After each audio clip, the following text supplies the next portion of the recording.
Oke, sebelumnya eh, terima kasih teman-teman semuanya peserta webinar ya sudah berkenan hadir di hari Jumat ini ya. Hari kejepit ya, tapi mudah-mudahan teman-teman masih semangat ya. Jangan terbawa dengan liburannya dan walaupun liburan ya di nuansa-nuansa liburan seperti ini ya, mudah-mudahan eh, sharing yang kita lakukan pada pertemuan ini akan bermanfaat gitu ya, baik buat saya pribadi maupun buat teman-teman semuanya seperti itu. Sebagaimana dengan judulnya ya, kita akan bahas tentang simulasi heat exchanger ya, dengan toolsnya itu menggunakan CFD ya. Mungkin sebagai tambahan di awal ya, ini sangat maksudnya CFD itu sangat bermanfaat sekali ya buat teman-teman yang memang nanti banyak di bidang eh, oil and gas ya. Kemudian juga ada teman-teman misalkan ingin bekerja di bidang energi atau teman-teman ingin bekerja di bidang petrochemical. Nah, itu pasti akan menemukan banyak equipment yang berkaitan dengan heat exchanger ya. Ya, heat exchanger itu alat penukar panas. Ya, yang namanya penukar panas berarti akan melibatkan lebih dari satu fluida gitu ya. Contoh ya, eh, kita ingin apa namanya menukarkan panas dari yang fluidanya sebelumnya panas ya, kemudian ke dingin ya. Misalkan dari oil ke water, dari water ke udara ya, dari udara ke misalkan ke sesama udara ya. Jadi kita pengen coba nanti gimana. Tapi sebelum kita masuk ke situ, saya akan bahas dulu mengenai CFD-nya dulu ya. Jadi kita belum masuk ke heat exchanger-nya dulu. Nah, sebelum masuk ya, karena kita menggunakan ANSYS ya, jadi eh, di sini saya akan menjelaskan dulu ya tentang ANSYS. ANSYS itu apa? Ya, ANSYS itu adalah salah satu software yang digunakan ya banyak perusahaan atau researcher di Indonesia ya maupun di dunia ya, digunakan untuk melakukan engineering simulation ya atau simulasi ya, untuk simulasi kegiatan engineering ya, kegiatan merekayasa. Dalam konteks heat exchanger ya, nanti kita akan banyak melakukan kegiatan engineering ya atau rekayasa ya, mulai dari pemilihan pipa ya, diameternya harus berapa. Kemudian di heat exchanger itu ada bevel ya, atau misalkan heat exchanger bentuknya lain ya, ada yang pakai fin misalkan. Nah itu nanti kita akan rekayasa ya, thicknessnya, ketebalannya. Kemudian kita akan rekayasa aliran fluidanya harus seperti apa, supaya nanti objektif kita ya atau goals kita atau tujuan kita itu bisa tercapai. Ya, tujuan dari engineering kan itu. Kita melakukan rekayasa supaya nanti tujuan kita itu tercapai. Ya. Nah, ini ANSYS ini dia merupakan software untuk simulasi ya, bisa melakukan berbagai macam simulasi di banyak ranah ya. Jadi dimulai dari ranah structure ya. Jadi bisa melakukan simulasi di ranah structure, kemudian juga bisa simulasi di ranah fluida ya. Bisa juga simulasi di ranah electronics ya, bahkan semiconductor, optical, 3D design, system, embedded software. Embedded software ini buat simulasi software ya. Jadi kalau kita udah bikin software, kalau di running nanti disimulasi gitu. Kemudian ada safety analysis, ya. Safety analysis ini kayak misalkan ada cyber attack, kayak kita pengen simulasi dengan skema penyerangan tertentu dan sebagainya ya. Atau apa namanya analisis keamanan, nah itu bisa juga. Ada juga digital twin, ada juga digital mission engineering ya. Jadi ANSYS ini cukup lengkap produknya, mulai dari simulasi di level komponen ya, kayak tadi struktur itu kan di level komponen simulasinya. Heat exchanger itu kan komponen, ya, assembly komponen ya. Kemudian fluida ya, kalau misalkan kita mau analisis pesawat kan itu komponen di level komponen. Nah, saya pesawat misalkan, aerodinamika pada kereta, aerodinamika pada mobil itu kan komponen ya mobil itu. Nah, tapi ANSYS juga di sini punya software digital mission engineering ya, digital machine engineering. Nah ini eh, dia bisa simulasi di level sistem gitu ya, di level misi ya. Contohnya misalkan misi peluncuran satelit ya. Jadi kemarin Indonesia habis luncurin satelit Satria ya. Nah itu bisa disimulasikan dengan ASIS juga tuh. Jadi mulai dari launching masuk ke orbit rendah atau istilahnya LEO. kemudian masuk ke orbit geo ya. Kemudian bisa juga mensimulasikan perputaran orbit dari satelit dan sebagainya, manuver dan sebagainya itu bisa juga ya. Jadi ANSYS nih bisa berperan mulai dari ranah yang kecil ya, yang komponen-komponen ya, sampai dengan di ranah yang sangat besar ya, digital mission engineering gitu ya, yang luas, yang cakupannya bukan bumi aja tapi juga interplanetary ya, jadi antar planet itu ya. Misi ke Mars, misi ke bulan, nah itu bisa didesain menggunakan ANSYS juga, digital mission engineering. Nah, di sini kita bisa lihat ya, jadi ANSYS itu membagi produk-produknya itu eh, berdasarkan ranah fisiknya gitu ya. Jadi beranah fisiknya. Ya, jadi di sini ada ranah material ya. Kita punya software namanya ANSYS Granta. Fungsinya buat material selection. Jadi nanti kita bisa tahu nih pengen material yang murah tapi kekuatannya bagus misalkan. Atau kita pengen menseleksi baterai ya, material baterai apa yang cocok. Nah, itu ANSYS punya namanya Granta gitu, nama softwarenya. Kemudian ada embedded software. Ya. Embedded software ini buat simulasi sistem ya. Ini lebih ke arah coding ya. Kita punya eh, set of code, misalkan punya kode-kode gitu. Ya, kita bisa desain kode kita gitu. Ini mirip kayak MATLAB sih sebenarnya ya. Kemudian ada safety analysis ya. Tadi udah dijelaskan nih cyber security. Nah, ini yang structure, ini yang paling banyak dipakai di Indonesia ya.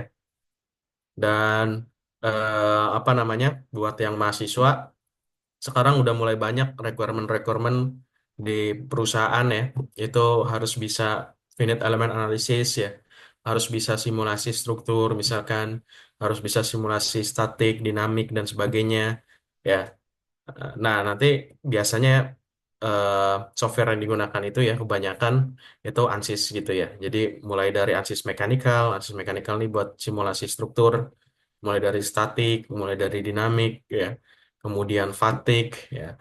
Terus ada juga ANSYS LS-DYNA. LS-DYNA ini lebih ke buat simulasi apa namanya struktur ya, tapi yang kejadiannya sangat cepat gitu, kayak simulasi impact, simulasi crash misalkan. Nah, itu bisa disimulasikan dengan LS-DYNA, ledakan, explosion, efeknya terhadap struktur apa, foaming buat simulasi stamping ya, buat simulasi bending, macam-macam ya. Ini bisa juga. Kemudian fluids, ya, fluida ini ya ini ada Fluent. Nah, ini kita yang nanti kita akan coba bahas Fluent. Ya. Ada CFX ya, buat turbo machinery, simulasi pompa, ya simulasi kompresor, macam-macam. Ada electronics juga nih, electronics ya. Jadi buat simulasi AHVSS nih, buat simulasi antena, buat simulasi komponen elektronik ya. Terus buat simulasi motor listrik, buat simulasi PCB macam-macam semuanya bisa ya. Ya, jadi mungkin hampir semua case study ya di dunia engineering itu bisa diselesaikan dengan ANSYS ya. Ya karena eh, fisiknya itu tersedia di sini ya, mulai dari struktur, fluida, elektronik kan. Kasus-kasus engineering kan nggak jauh-jauh dari itu ya. Kalau nggak struktur, fluida, elektronik, ya, material, dan sebagainya gitu. Jadi ya mungkin 90% ya, 99% lah. Kasus-kasus berkaitan dengan engineering ini mungkin bisa diselesaikan dengan simulasi ya, dengan ANSYS. Tapi apakah seluruh problem di engineering itu harus disimulasikan? Nah itu mungkin masih ada perdebatan. Ya, ada problem-problem tertentu akan jauh lebih mudah diselesaikan kalau dengan eksperimen, ya kan? Jauh lebih murah misalkan. Ada problem-problem tertentu cocok buat disimulasikan. Ada problem tertentu cocok pakai Excel aja deh. Ini udah clear gitu. Nah, jadi memang nggak semua problem di dunia engineering itu solusinya itu simulasi, nggak semuanya ya. Tapi kebanyakan iya, gitu. Kebanyakan iya simulasi. Oke, ya itu tadi ya apa sedikit gambaran ya mengenai software ANSYS. Jadi biar teman-teman tahu dulu ya, karena di judul webinarnya ada ANSYS nih. Ya, berarti saya harus kenalin dulu tuh tadi ANSYS ya. Jadi ANSYS ini tools buat simulasi apa namanya engineering ya di berbagai ranah struktur, fluida, elektronik, material dan sebagainya gitu. Oke, jadi gitu tuh Mas Leo. Jadi saya Hmm. mau kenalin dulu tuh tadi tuh Oke, ANSYS ya. Ah, berarti ah. cukup banyak ya Mas ya penggunaan ANSYS di dunia simulasi lah. Artinya across industri ya, nggak cuma mechanical, tadi saya lihat ada juga untuk electronics, ada juga untuk tadi satelit bahkan ya, seperti itu ya. Itu juga cukup Ya, banyak penggunaannya. Nah, ini saya mau nanya nih ke Mas Miko. Misalkan nih ada satu engineer nih mau coba simulasiin tabrakan mobil gitu. Nah, itu biasanya kalau dari Asis tuh pakai yang apa tuh, Mas? Misalkan gitu. Misalnya ada R&D nih suatu perusahaan company di otomotif ya. Itu dia mau coba simulasikan tabrakan seperti itu. Itu kan biasanya mahal ya kalau kita bikin prototype ya, langsung jadi gitu. Nah, itu biasanya kalau Asis apakah ada eh, produk tersebut atau kita bisa simulasikan di Ansys kayak gitu tuh, Mas? iya. Jadi simulasi tabrakan mobil ya, kita pengen tahu impact dari crash, misalkan tabrakan mobil. Nah, itu bisa disimulasikan dengan ANSYS. Tapi saya nggak mau ngasih tahu nih Mas Leo nih. Biar teman-teman aja yang jawab ya. Iya, boleh Ya, kali jadi ya. jadi ada kuis nih berarti nih Mas Leo nih. Boleh, Mas Miko, kuis nih, silakan nih. Oh ya, ini kuis sebar hadiah. Silakan buat rekan-rekan yang bisa menjawab dengan benar, nanti akan dapat hadiah dari kami. Seperti itu. Boleh dibantu nih, Mas Miko. Pertanyaannya apa nih kira-kira? Iya, tadi Tadi. pertanyaannya kan tadi Hmm. pertanyaan dari Mas Leo tadi tuh, yang tentang apa tabrakan pakai software Oh apa ya, gitu. oke. Nah, Siap. ya silakan Mas. Siapa yang tahu Ini tadi ada nih, software buat Mas Raymond nih. tabrakan? Silakan nih, Mas Raymond. Di open mic aja, Mas Raymond. Nah, ya harus open mic ya, bukan dari chat ya. Iya.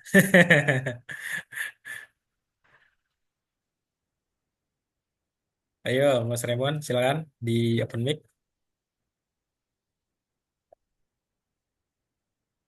Ya, halo. Halo, halo. Yuk, silakan Mas Raymond. Softwarenya apa Mas? Buat Softwarenya apa simulasi tuh? heat exchanger lagi. Tabrakan. Tabrakan. Ayo, Oke.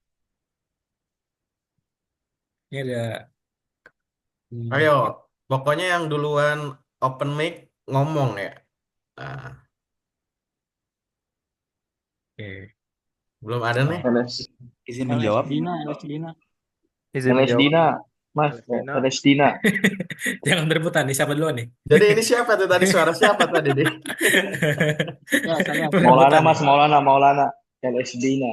Ah, itu urusan Mas Leo dah tuh. Iya, Yang tadi ini siapa siapa Mas nih? Maulana ya? Oke, tadi jawabannya apa Mas? Ah, Mas Maulana? Jawabannya apa tadi? Software apa nih digunakan untuk simulasi tabrakan? Halo? ah, Oke. hilang lagi tuh. Ya, hilang lagi. Udah, berarti ganti lagi nih ke Mas Ganti lagi, ganti lagi. Isnul, Mas LS Dina, Isnul. Mas, LS Dina, LS Mas, Dina Mas, Maulana, LS Mas, Dina. Maulana, LS Oke, Dina, Maulana. oke, Oh, siap, Mas. LSD-nya Maulana ya. Emang Tabrakan Mas ini ya. Maulana udah pernah pakai softwarenya? Bentar dulu, Belum, Mas. Ini Mas, kan ada pertanyaan jawaban, ada lanjutan nih, Mas. Udah pernah pakai software LSD, nak, Mas Maulana? belum, Mas, belum Oh pernah ya udah pakai. nggak apa-apa. Ya, yang penting bener aja dulu, Mas, jawabannya ya. Ah, Ya, ah. siap, Mas. Oke, makasih ya, Mas Maulana ya. Ah, ah. Sama-sama, Mas. Mas Niko, berarti jawabannya LSDNA nih. Nah, kalau LSDNA itu kalau di dunia tadi ya, apa namanya di industri yang berkaitan dengan heat exchanger itu bisa digunakan nggak sih Mas untuk impact ya, tabrakan lah gitu. Itu bisa nggak sih? LSD-nya Mm-mm. heat exchanger nggak dipakai-pakai amat sih sebenarnya. Jadi Hmm. itu pertanyaan di luar materi kita sebenarnya. Tapi apakah LSD-nya bisa dipakai buat heat exchanger ya bisa aja buat simulasi struktur. Cuman kan kepentingannya nggak ada gitu buat impact. Jadi impact itu biasanya lebih kepentingannya buat HP kayak gitu kan kebanyakan. Oke. Kemudian Ya, buat ya. apa namanya mobil. HP itu buat drop test ya, simulasi HP dijatuhin. Itu banyak juga Mm-mm. dipakai LSD. Nah, bis simulasi uji guling beberapa karoseri di Indonesia juga udah pakai LSD-nya gitu buat simulasi uji guling bis misalkan itu udah dipakai tabrakan kereta ya salah satu perusahaan apa namanya kereta di Indonesia juga pakai LSD-nya buat simulasi tabrakan kereta gitu. Tapi dalam konteks heat exchanger apakah bisa dipakai? Iya bisa-bisa aja cuman jarang gitu. Jarang ada kepentingan buat simulasi impact di heat exchanger. Rata-rata heat exchanger kita pakainya ANSYS mekanikal lebih sering atau buat simulasi strukturnya ya atau simulasi CFD-nya kita pakai ANSYS Fluent. Jadi itu sih. Tapi Oh, so far jawabannya benar ya. Nah, Oke, benar berarti ya jawabannya Mas Maulana. Ya, nanti Mas Maulana kirimin aja nomor rekening kita sampaikan untuk hadiahnya ya. Terima kasih untuk jawabannya. Oke, boleh lanjut lagi nih Mas Miko untuk materi selanjutnya gitu. Oke, saya mau lanjut lagi ya. Jadi saya akan coba mengintroduce dulu. Yang pertama itu apa itu CFD ya. Kemudian juga ya CFD itu berkaitan dengan heat exchanger. Kira-kira fitur-fitur apa aja yang bisa digunakan ya nanti ya untuk kita bisa melakukan simulasi heat exchanger secara utuh ya. Kemudian nanti saya langsung masuk ke case study-nya aja. Dan terakhir nanti ada demonstrasi ya. Ada demo pakai software langsung gitu. Oke, sekarang tak dulu nih saya next dulu. Nah ini CFD itu apa sih? Ya jadi CFD itu adalah ya apa namanya kependekan dari Computational Fluid Dynamics ya. Jadi Computational Fluid Dynamics ya. Di mana Computational Fluid Dynamics ini ya itu sebenarnya isinya itu matematika sebenarnya. Ya, jadi di balik CFD itu semuanya full of math gitu ya, semuanya matematika ya. Ada di sini contohnya ya. Ini adalah contoh apa namanya bentuk lain dari persamaan Navier-Stokes ya. Jadi kita punya persamaan nih Navier-Stokes namanya ya. Di sini teman-teman bisa dilihat nih ya. Ya, jadi kalau orang pengen CFD nih jangan alergi sama matematika gitu ya. Jadi sukailah matematika gitu kalau misalkan mau masuk CFD gitu. Tapi apakah matematika penting buat CFD? Nggak penting-penting amat sih, tapi yang penting suka dulu gitu ya. Karena nanti pada saat proses simulasi, ya matematika perlu, tapi bukan yang levelnya advance banget ya. Karena kan solvernya itu kan udah dia sendiri yang mikirin. Jadi si pembuat CFD-nya ini, pembuat kodenya inilah yang udah mikirin sebenarnya. Jadi kita nggak perlu apa namanya masuk terlalu dalam ke matematikanya, cara menyelesaikannya dan sebagainya, menyelesaikan persamaannya. Ya, kita lebih ke arah ke CFD yang praktis itu untuk menyelesaikan kasus-kasus di lapangan. Nah, itu matematika pentingnya penting, tapi nggak penting-penting banget gitu ya. Tapi teman-teman harus tahu juga gitu. Nah, di sini ada apa namanya dalam CFD ya. Jadi tugas dari CFD itu adalah dia bisa memprediksi aliran. Ya, jadi dia bisa dengan persamaan Navier-Stokes ya, namanya persamaan Navier-Stokes. Hukum Navier-Stokes terdiri dari hukum kekalahan massa, hukum momentum, hukum kekalahan energi. Ya. Nah, energi ini bukan Navier-Stokes ya, tapi itu tambahan dari persamaan Navier-Stokes gitu. Nah, itu dengan persamaan-persamaan tadi teman-teman bisa memprediksi aliran. Ya, kecepatannya, teman-teman bisa memprediksi tekanannya, terus teman-teman bisa prediksi vektornya, arah alirannya, larinya kemana. Teman-teman bisa prediksi masa depan. 1 menit lagi nih aliran bakal kayak gimana karakteristiknya. 1 jam lagi bakal kayak gimana ya. Jadi semacam suatu persamaan yang bisa memprediksi aliran ya. Jadi Navier-Stokes itu persamaan yang bisa memprediksi aliran ya. Aliran dimanapun, aliran di bumi, ya, aliran sungai, ya, aliran dalam heat exchanger, aliran dalam pipa, ya. Kemudian juga aliran apa angin yang ada di apa namanya Jupiter kan Jupiter isinya gas ya, itu aliran di situ hujan macam-macam lah. Pokoknya itu bisa diprediksi dengan angin, bisa diprediksi dengan persamaan Navier-Stokes. Nah, CFD itu ya adalah kegiatan eh, menyelesaikan persamaan Navier-Stokes tadi sehingga kita bisa tahu eh, apa namanya prediksi aliran fluidanya gitu ya tadi kecepatan, tekanan, temperatur dan sebagainya. Nah dalam proses simulasi ya CFD itu kita butuh yang namanya diskritisasi ya. Nah ini silakan teman-teman nanti rajin-rajin aja belajar kalau di kuliah itu namanya metode numerik ya. Metode numerik itu ada konsep namanya diskritisasi gitu atau mencacah-cacah domain analisis kita menjadi bagian-bagian yang terkecil yang kita namain kontrol volume ya kita namain sel biasanya jadi ini banyak sel dan nanti sel-sel itu fungsinya bertanggung jawab untuk menyimpan nilai-nilai tekanan nilai-nilai kecepatan ya, nilai-nilai suhu dan sebagainya ya jadi CFD itu adalah kita punya domain analisis ya contohnya di sini ada pipa. Pipa itu kita diskrit, ya kita potong-potong jadi elemen-elemen kecil atau sel-sel kecil ya. Saya lebih suka sel ya istilahnya bukan elemen ya. Elemen sih lebih buat struktur. sel-sel kecil ya atau kontrol volume kecil ya, volume kecil. Nah, volume-volume ini nanti bertanggung jawab untuk menyimpan nilai temperaturnya, menyimpan nilai tekanannya, menyimpan nilai kecepatannya, menyimpan eh, turbulensinya, ya, intensitas turbulennya. Nah, jadi seperti itu ya. Itu yang dilakukan kalau kita mengerjakan CFD gitu ya, atau Computational Fluid Dynamics. Nah, nah sekarang itu tadi itu kan CFD itu kan kita menyelesaikan suatu persamaan ya, suatu equation ya gitu. Nah, pasti ada hubungannya dengan fisika gitu ya, memodelkan fisika gitu ya. Nah, nanti fenomena-fenomena apa aja sih dalam fisika yang bisa diprediksi dengan CFD ya.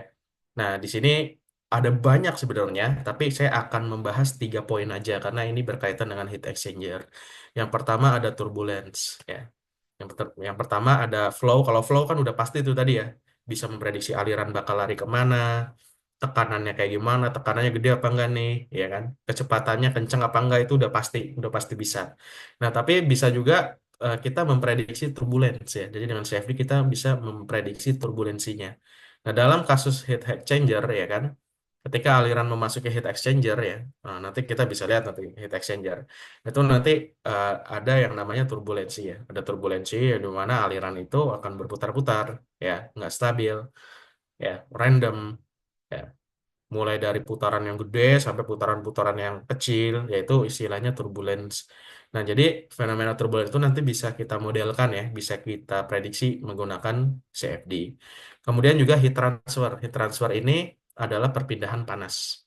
Ya, dalam konteks heat exchanger ya, ya heat transfer ini wajib ya. Jadi wajib harus ada di CFD ya. Jadi kita harus melibatkan heat transfer kalau pengen simulasi heat exchanger, perpindahan panas. Nah, perpindahan panas nanti ada konduksi, ada konveksi, ada radiasi, ya, ada macam-macam. Nah, kemudian juga nanti di beberapa tipe heat exchanger itu nanti ada yang reacting flow ya. Contohnya misalkan heat exchanger tapi campur dengan furnace.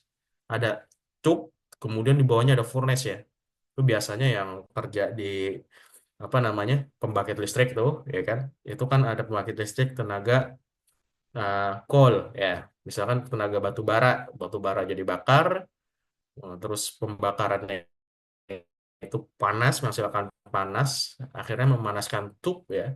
Tubnya itu isinya air, airnya akhirnya menguap. Nah, itu termasuk yang reacting flow. Reacting flow itu karena ada reaksi reaksi pembakaran ya, ada reaksi pembakaran di coal dengan udara ya. Dan juga kadang juga terlibat multiphase flow ya, multifase, aliran multifase seperti itu. Nah, ini kita akan bahas ya. Yang pertama kita akan bahas turbulence.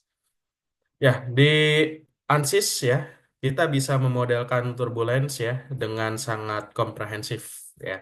Banyak pilihannya ya. Jadi ibarat eh, menu menu apa aja ada ya. Karena turbulence itu adalah satu mimik yang menyeramkan ya dalam dunia CFD. Kenapa? Karena eh, dari segi komputasi ya, itu runningnya itu sangat lama sekali kalau kita pengen mengcapture turbulensi seakurat mungkin ya. Jadi teman-teman bisa lihat ya, misalkan ada aliran acak ya, hampir 90% di dunia ini ya, teman-teman lihat, kalau lihat aliran pasti alirannya turbulen gitu. Yang laminar tuh jarang jarang jarang banget gitu. Aliran itu cenderungnya acak ya. Memprediksi keacakan itu kan sangat susah sekali ya, karena alirannya muter-muter detail gitu, jadi harus detail. Sehingga waktu runningnya itu sangat lama sekali. Ya. Makanya di ANSYS ini punya pilihan.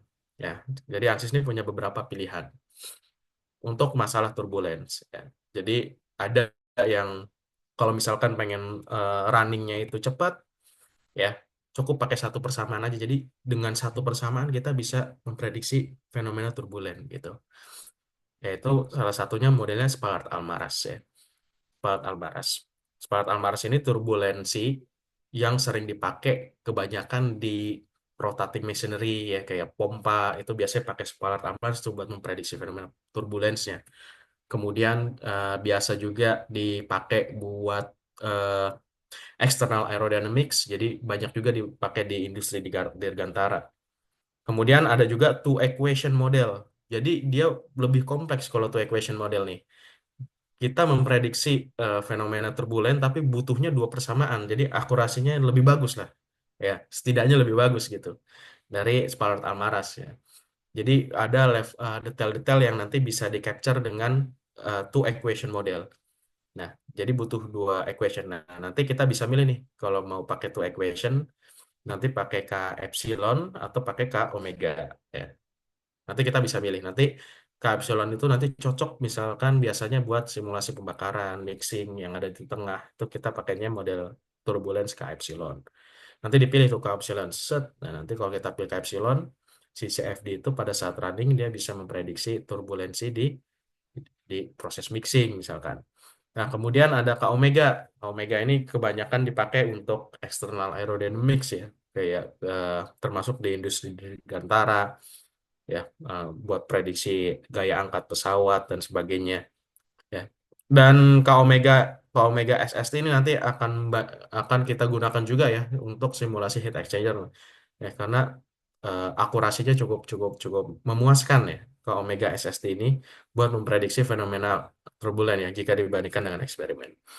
Kemudian ada juga Reynolds Stress Models. Ini kalau Reynolds Stress Models ini kalau nggak salah ya jumlah persamaannya mungkin sampai 7. Pokoknya lebih dari 2 ya, atau 5 sampai 7 ya. Itu cukup banyak ya. Jadi nanti runningnya jadi lama gitu. Running komputernya itu jadi lama ya. Tapi kita bisa mendapatkan level of detail yang sangat sangat sangat lumayan oke lah. Kemudian ada transition model ya. Transition model ini dipakai biasanya buat memprediksi transisi dari fluida laminar ke turbulen ya. Karena kita tahu ya, kalau teman-teman pernah megang pernah punya apa sedotan gitu ya, sedotan terus misalkan habis apa namanya ada asap gitu terus ditiup, pasti di dekat sedotan itu asapnya itu ini apa namanya rapih ya, kecenderungannya rapih, terus nanti jauh dari sedotan itu dia akan buyar kemana-mana gitu. Nah itu biasanya dipakai transition model ini buat memprediksi transisi ya dari laminar ke turbulen gitu. Nah, kalau misalkan aliran kita turbulen, mostly turbulen ya pakainya yang atas. Tapi kalau ada transisinya dia laminar dulu nih, kemudian baru masuk ke turbulen. Nah, itu baru pakai yang transition model ya.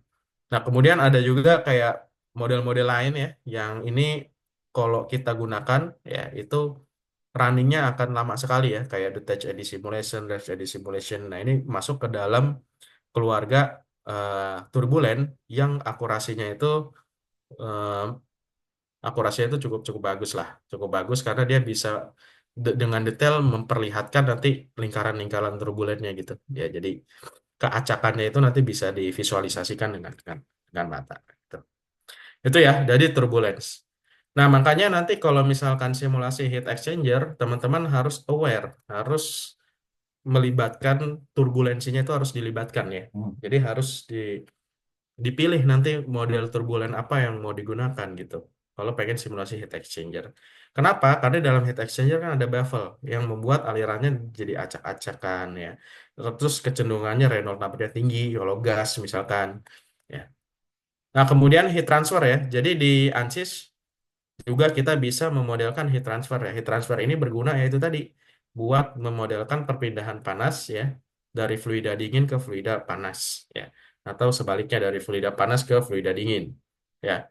Dan di ANSYS ini kita bisa mensimulasikan tiga model perpindahan panas ya, mulai dari konduksi ya, kemudian konveksi sampai dengan radiasi ya. Nah, cuman khusus untuk simulasi heat exchanger itu biasanya yang kita gunakan kebanyakan itu adalah konduksi sama konveksi aja ya. Jadi radiasi ini sangat jarang ya. Radiasi ini kebanyakan dipakai untuk simulasi pendingin ruangan, HVAC ya. Buat simulasi pembakaran, nah itu perlu radiasi. Tapi kalau kasusnya heat exchanger itu kita jarang pakai si radiasi. Ya, jadi nanti ini penting buat teman-teman kalau pengen simulasi heat exchanger harus mengaktifkan itu lagi persamaan heat transfer ya, kemudian juga melibatkan kondiksi sama konveksinya ya. Nah, jadi nanti kita harus mengaktifkan yang namanya energi ya. Jadi dengan mengaktifkan energi, maka heat transfer akan aktif gitu. Jadi persamaan CFD-nya itu jauh lebih lengkap dan bisa memprediksi perpindahan panasnya. Kalau persamaan CFD atau persamaan Navier-Stokes itu dia cuman awalnya itu cuman bisa memprediksi aliran doang ya, kayak arahnya kemana, kecepatannya, tekanannya. Tapi kalau kita mengaktifkan energi ya atau mengaktifkan heat exchanger ya, heat transfer ya perpindahan panas di sini, maka nanti akan ada tambahan lagi persamaan baru yang tugasnya buat memprediksi eh, apa namanya temperaturnya ya perpindahan panasnya. Di sini kan ada T ya, temperatur ya kemudian ada konduksinya ya. Nanti semakin persamaan itu semakin nambah, maka kita data yang harus kita input tuh makin banyak juga. Contohnya kalau kita ingin melibatkan persamaan energi, nah nanti teman-teman harus harus memasukkan K ya konduktivitas thermal ya. Jadi materialnya itu konduktivitasnya berapa gitu. Kemudian teman-teman harus masukin juga yang namanya apa namanya biasanya kita masukin heat capacity ya heat capacity ya heat capacity itu biasanya ada di sini nih di sini ya heat capacity nanti dimasukin juga jadi nanti makin banyak. Nah ini contoh yang pertama ya jadi di dalam heat exchanger itu perpindahan panas itu terjadi secara konveksi ya secara konveksi ya lazimnya didominasi oleh konveksi ya konduksi juga ada tapi dominan oleh konveksi ya di sini. Nah, jadi konveksi ini adalah perpindahan panas, tapi panasnya itu dibawa oleh aliran ya. Ya, gitu. Kemudian konduksi ya. Jadi kalau konduksi itu lebih ke arah panasnya itu diakibatkan karena ada temperatur gradien ya. Jadi kalau misalkan saya punya besi ya, punya besi lurus gitu ya. Di kiri panas, di sini dingin, nah nanti akan apa panas itu akan mengalir dari yang zona yang temperaturnya tinggi ke zona yang temperaturnya rendah. Sama kayak heat exchanger ya, nanti fluida yang panas itu nanti akan kecenderungannya energinya itu akan lari ke fluida yang dingin. Sehingga nanti fluida yang dinginnya jadi naik, suhunya jadi panas gitu. Karena heatnya itu ke transfer seperti itu. Ya. Nah, ini kalau radiasi ini nanti akan sangat jarang dipakai di konteks heat exchanger. Ya. Oke, jadi kurang lebih seperti itu ya. Dan di ANSYS juga ada fitur FSI ya, atau Fluid Structure Interaction. Jadi nanti teman-teman bisa tahu nih, kalau misalkan si alirannya itu nabrak bevel di dalam heat exchanger, nanti kira-kira deformasinya itu seperti apa bisa dilihat ya. Jadi penyok akibat ada aliran, dia nabrak struktur, dia nanti penyok, ya, dia nanti ada stres. Teman-teman nanti juga bisa prediksi stres dan deformasinya seperti apa dengan modul FSI. Nah, jadi eh, di dalam heat exchanger juga ada apa namanya ranah-ranah fisik lain ya untuk misalkan heat exchanger yang ada di furnace misalkan ya furnace. Nah itu kita harus melibatkan yang namanya reacting flow ya. Biasanya di sini di perusahaan-perusahaan energi ya. Ya contohnya misalkan PLN, nah, mereka juga menggunakan ANSYS juga ya buat melakukan simulasi pembakaran dengan batu bara di situ. Nah, nanti dari hasil bakarnya itu menghasilkan panas, panas itu akan ditransfer ya, di exchange ke dalam tube yang berisi air. Nanti air tersebut akan nguap, uap air tersebut akan maju masuk ke dalam turbin, memutarkan turbin sehingga muncullah listrik seperti itu. Ya, jadi itu sangat sering dipakai gitu, reacting flow. Oke. Nah, ini di sini saya akan bahas apa namanya case study mengenai heat exchanger. Ya, ini contohnya aja. Ya, ini salah satu jadi heat exchanger itu jenis-jenisnya itu banyak ya. Ada yang modelnya ada fin-nya, ada yang dipakai misalkan di oil and gas nanti bentuknya beda-beda ya, shell and tube dan sebagainya. Nah, kita akan coba lihat case study yang seperti ini. Ya. Nah, jadi heat exchanger-nya bentuknya seperti ini ya. Nanti heat exchanger ini kita bisa dilihat di sini ya. Di sini ada apa namanya tube-nya ada 4, 1, 2, 3, 4. Kemudian ada F, F itu fin, finnya ada 8 di sini. Nah, fungsinya dari fin ini adalah supaya nanti apa namanya di sini kan ada garis-garis ini ya. Ya, ada surface kayak gini ya, yang memanjang ini. Nah, ini. Nah, fin ini fungsinya supaya nanti kegiatan heat exchanger-nya itu bakal lebih optimal gitu ya. heat exchange-nya itu akan lebih optimal ya. Nih, makanya di sini muncul fin ya. Jadi mekanismenya adalah kalau misalkan di dalam ini adalah fluidanya panas ya. Kemudian di sini ada udara melewati fin yang seperti ini. Nah, nanti harapannya adalah panas yang ada di dalam pipa ini akan keluar menuju fin ini. Ya, dari fin ini dia nanti bersentuhan dengan udara ya yang berhembus sehingga nanti udaranya akan menjadi panas ya. Jadi udara masuk dalam keadaan dingin, kemudian nanti keluar dari fin ini udara itu dalam kondisi panas. Seperti itu harapannya. Nah, nah ini contohnya mesh-nya, proses meshing-nya seperti ini ya. Nah, tentu pada saat meshing itu kita harus aware dengan kualitas mesh-nya ya. Jadi kualitas mesh-nya harus aware, tapi jangan juga kita terlalu nafsu gitu ya. Mesh yang banyak kayak gitu, nanti eh, akan proses solving-nya itu akan menjadi jauh lebih lama gitu. Oke. Nah, kemudian kita juga perlu perhatikan juga nanti material apa yang terexchange ya, yang tertukar ya. Jadi kan ini namanya heat exchanger, dia akan menukar kalor ya. Jadi bisa jadi berupa air terhadap apa namanya udara ya, atau misalkan air terhadap oli misalkan, atau air terhadap udara terhadap gas lain dan sebagainya.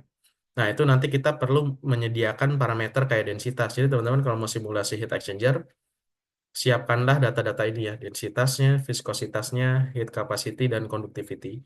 Ya, ini gampang kok teman-teman bisa cari aja di internet, datanya udah banyak ya. Kemudian teman-teman juga perlu sediakan juga data strukturnya ya, data struktur ya. Kan pipanya kan terbuat dari steel ya, misalkan ya, pipa-pipanya, dinding-dindingnya dan sebagainya. Nah, itu nanti teman-teman juga sediakan data-data seperti apa namanya density-nya, heat capacity-nya, kemudian conductivity, terus modulus ya, Poisson ratio, ya, thermal expansion coefficient. Ini kalau misalkan teman-teman pengen masuk ke dalam simulasi strukturnya. Seperti itu. Nah, ini contohnya skenario yang akan kita coba simulasikan ya. Jadi ada udara nih. Jadi udara ini alir dari sini nih dengan kecepatan tertentu, dengan debit tertentu ya, 0,01 kilogram per detik. Jadi ada udara sebanyak 0,01 kilogram datang dari depan ya. Dia nabrak nih ya, dia nabrak heat exchanger ya kan. Dia nabrak heat exchanger, dia nabrak fin, dia nabrak pipa ya kan. Nah, harapannya ketika dia setelah nabrak ini ya, dia akan keluarnya jadi panas gitu fluidanya. Nah, sebaliknya ada di sisi lain, di sisi dunia lain ya. Itu nanti ada air masuk dari sini nih ya. Jadi kemasukan air ini akan mengisi tub-tub ini, tub ya. Ya, kemudian nanti dia akan keluar ke sebelah kiri bawah ini ya. Nah, air ini ya, dia dalam kondisi panas ya. Ceritanya air ini dalam kondisi panas ya. Panas. Nah, nanti di sini di bagian sini ini dia akan terjadi heat exchange ya, atau pertukaran kalor di sini di bagian sini. Ini saya pakai pen aja. Nah, di bagian sini nih. Jadi di sini air dalam kondisi panas ya kan. Pas masuk pas masuk ke sini ya. Karena di luarnya itu apa namanya? Dingin, dalam kondisi dingin, ini kan dingin kan. Jadi udara ini dalam kondisi dingin ya. Maka panas kecenderungannya akan lari keluar nih. Dia akan melepas panasnya keluar gitu. Dia akan melepas panasnya keluar ya, keluar dari fin. Nah, setelah melepas panasnya keluar, nanti udara di sini jadi jadi panas gitu. Ya, di sini jadi panas. Nah, yang ini kebalikannya, yang masuknya tadi panas dalam kondisi panas ya. Kemudian ini keluarnya jadi dingin gitu ya. Ya, jadi untuk membuat alat penukar kalor itu caranya yang seperti ini gitu ya. Jadi ya, ada dua stream ya, ada dua aliran nih. Aliran fluida pertama yaitu udara ya misalkan, atau aliran fluida keduanya water ya. Nanti pertukaran panas itu nanti akan terjadi di bagian sini ya. Kenapa dikasih fin ya? Fin itu nanti akan menyebabkan panas yang keluar itu jauh lebih cepat gitu, lebih lebih banyak yang keluar gitu ya. Kalau nggak pakai fin, ya keluar panasnya ya, tapi nggak ini nggak apa namanya nggak cepet gitu ya. Eh, Aliran panasnya itu susah keluar gitu. Ya itu ya. Jadi itu fungsinya fin. Nah nanti setelah disimulasi ya, Nanti kita bisa evaluasi ya. Jadi dengan CFD kita bisa evaluasi nanti kecepatannya di sini. Nah, ini kecepatan air ya tadi ya, air dia masuk ke sini ya kan, masuk ke sini, masuk ke sini, masuk ke sini, terus airnya nanti dia keluar ke sini. Nah, ini adalah kontur kecepatan ya. Yang warnanya merah itu artinya kecepatannya tinggi. Yang warnanya biru dia artinya apa? Kecepatannya rendah ya. Nah, nanti dalam desain heat exchanger teman-teman perlu melihat kontur kecepatannya ya. Teman-teman bisa lihat nih, zona-zona yang biru ini ya, ini adalah zona biru ya. Ini adalah zona mati sebenarnya, di mana aliran itu akan muter-muter selamanya di sini nih. Ya, akan muter-muter selamanya di sini, muter terus dia nggak keluar-keluar nih, terjebak ya. Nah, kalau di sini, ini bagian sini nih ya. Kenapa dia muter-muter? Karena ini, karena efek inersia ya. Jadi ketika dia ke sono, ya kan, sono kan lebih cepat nih alirannya nih. Yang di sini nggak kebagian ya. Jadi dilewatin dia ya. Dilewatin udah ini muter-muter sendiri. Ya. Nah, ini bahaya ya. Kalau misalkan ininya Pak terlalu panas ya, terlalu panas, fluida panas nih muter-muter di sini misalkan ya nanti dia akan terlalu overheat misalkan. Atau misalkan di sini akan kecenderungannya terjadi getaran yang cukup tinggi gitu. Nah, tapi kadang-kadang turbulensi ya atau fluida-fluida yang berputar ini juga diperlukan supaya nanti jadi semakin banyak yang fluida yang kacau, alirannya kacau itu heat transfernya akan semakin baik. Jadi panas yang terbuang keluar tuh juga semakin baik gitu. Gitu ya. Jadi itu fungsinya mengevaluasi velocity. Nah, ini nanti yang paling penting adalah kita mengambil data temperatur. Nah, di sini teman-teman bisa lihat nih temperatur udaranya. Jadi ketika masuk dalam kondisi dingin, ya kan? Dalam kondisi dingin. Nah, ketika keluar dari dia sudah melewati ini, ya, dia langsung menjadi panas. Ya, ini peran exchanger, ya. Panasnya ini dapat dari mana, Mas? Ya, panasnya dapat dari fluida ini, ya, yang masuk ke dalam tube-tube ini tadi, ya. Dia mentransfer panasnya ke keluar gitu akibat ada fin. Jadi CFD nanti bisa prediksi. Kalau masuknya dingin, ini masuk 30 derajat Celcius nih, keluarnya berapa nih? Misalkan 80 derajat Celcius, jadi bisa diprediksi gitu pakai CFD. Ya, seberapa banyak kalori yang dikeluarin, nah itu juga bisa nanti diprediksi juga dengan CFD. Ya, terus kita bisa evaluasi nih, ada namanya parameter heat flux ya. Jadi heat flux ya. Heat flux itu artinya panas yang ditransfer gitu ya di surface di permukaan-permukaan ini. Nanti kita bisa lihat nih panas itu ditransfer itu dominan di bagian mana ya, di bagian mana paling besar gitu. Nanti ada bagian-bagian yang tertentu yang dia enggak yang pemindahan panasnya nggak terlalu besar. Nanti kita bisa evaluasi dengan CFD seperti ini. Nah, ini sekarang kebalik nih. Ini kalau tadi adalah untuk memanaskan udara, sekarang kebalik. Gimana kalau kita pengen mendinginkan udara ya?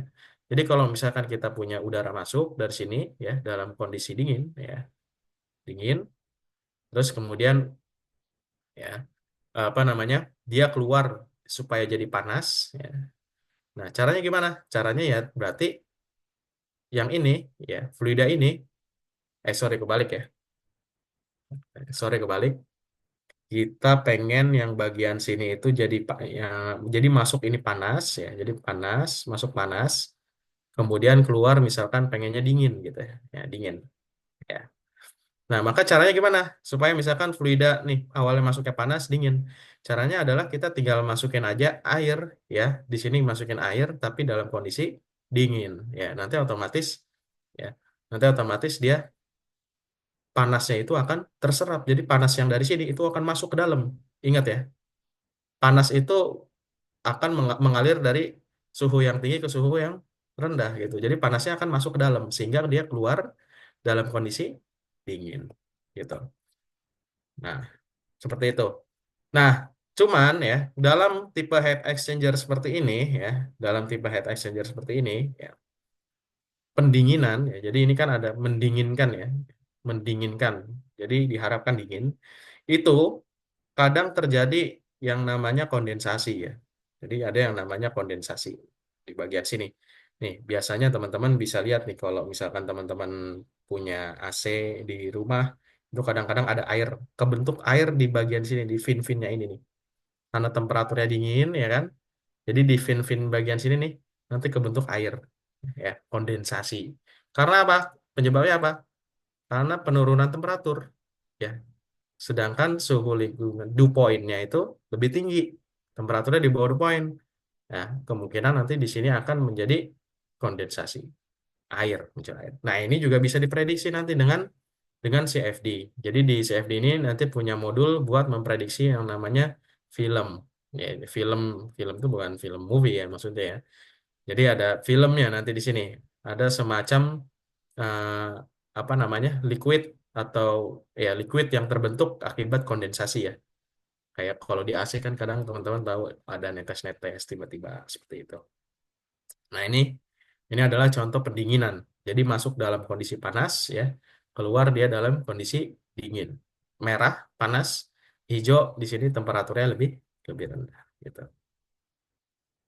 Ya. Nah, di sini kita bisa lihat tadi pembentukan kondensasinya ya. Kondensatnya di sini ya. Ya, jadi nanti di bagian warna merah ini akan muncul air gitu. Air. Jadi air ini nanti akan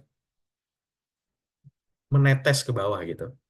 Ya, akan netes ke bawah. Jadi film thickness itu menunjukkan tebalnya permukaan tebalnya air yang diakibatkan eh, kondensasi akibat pendinginan.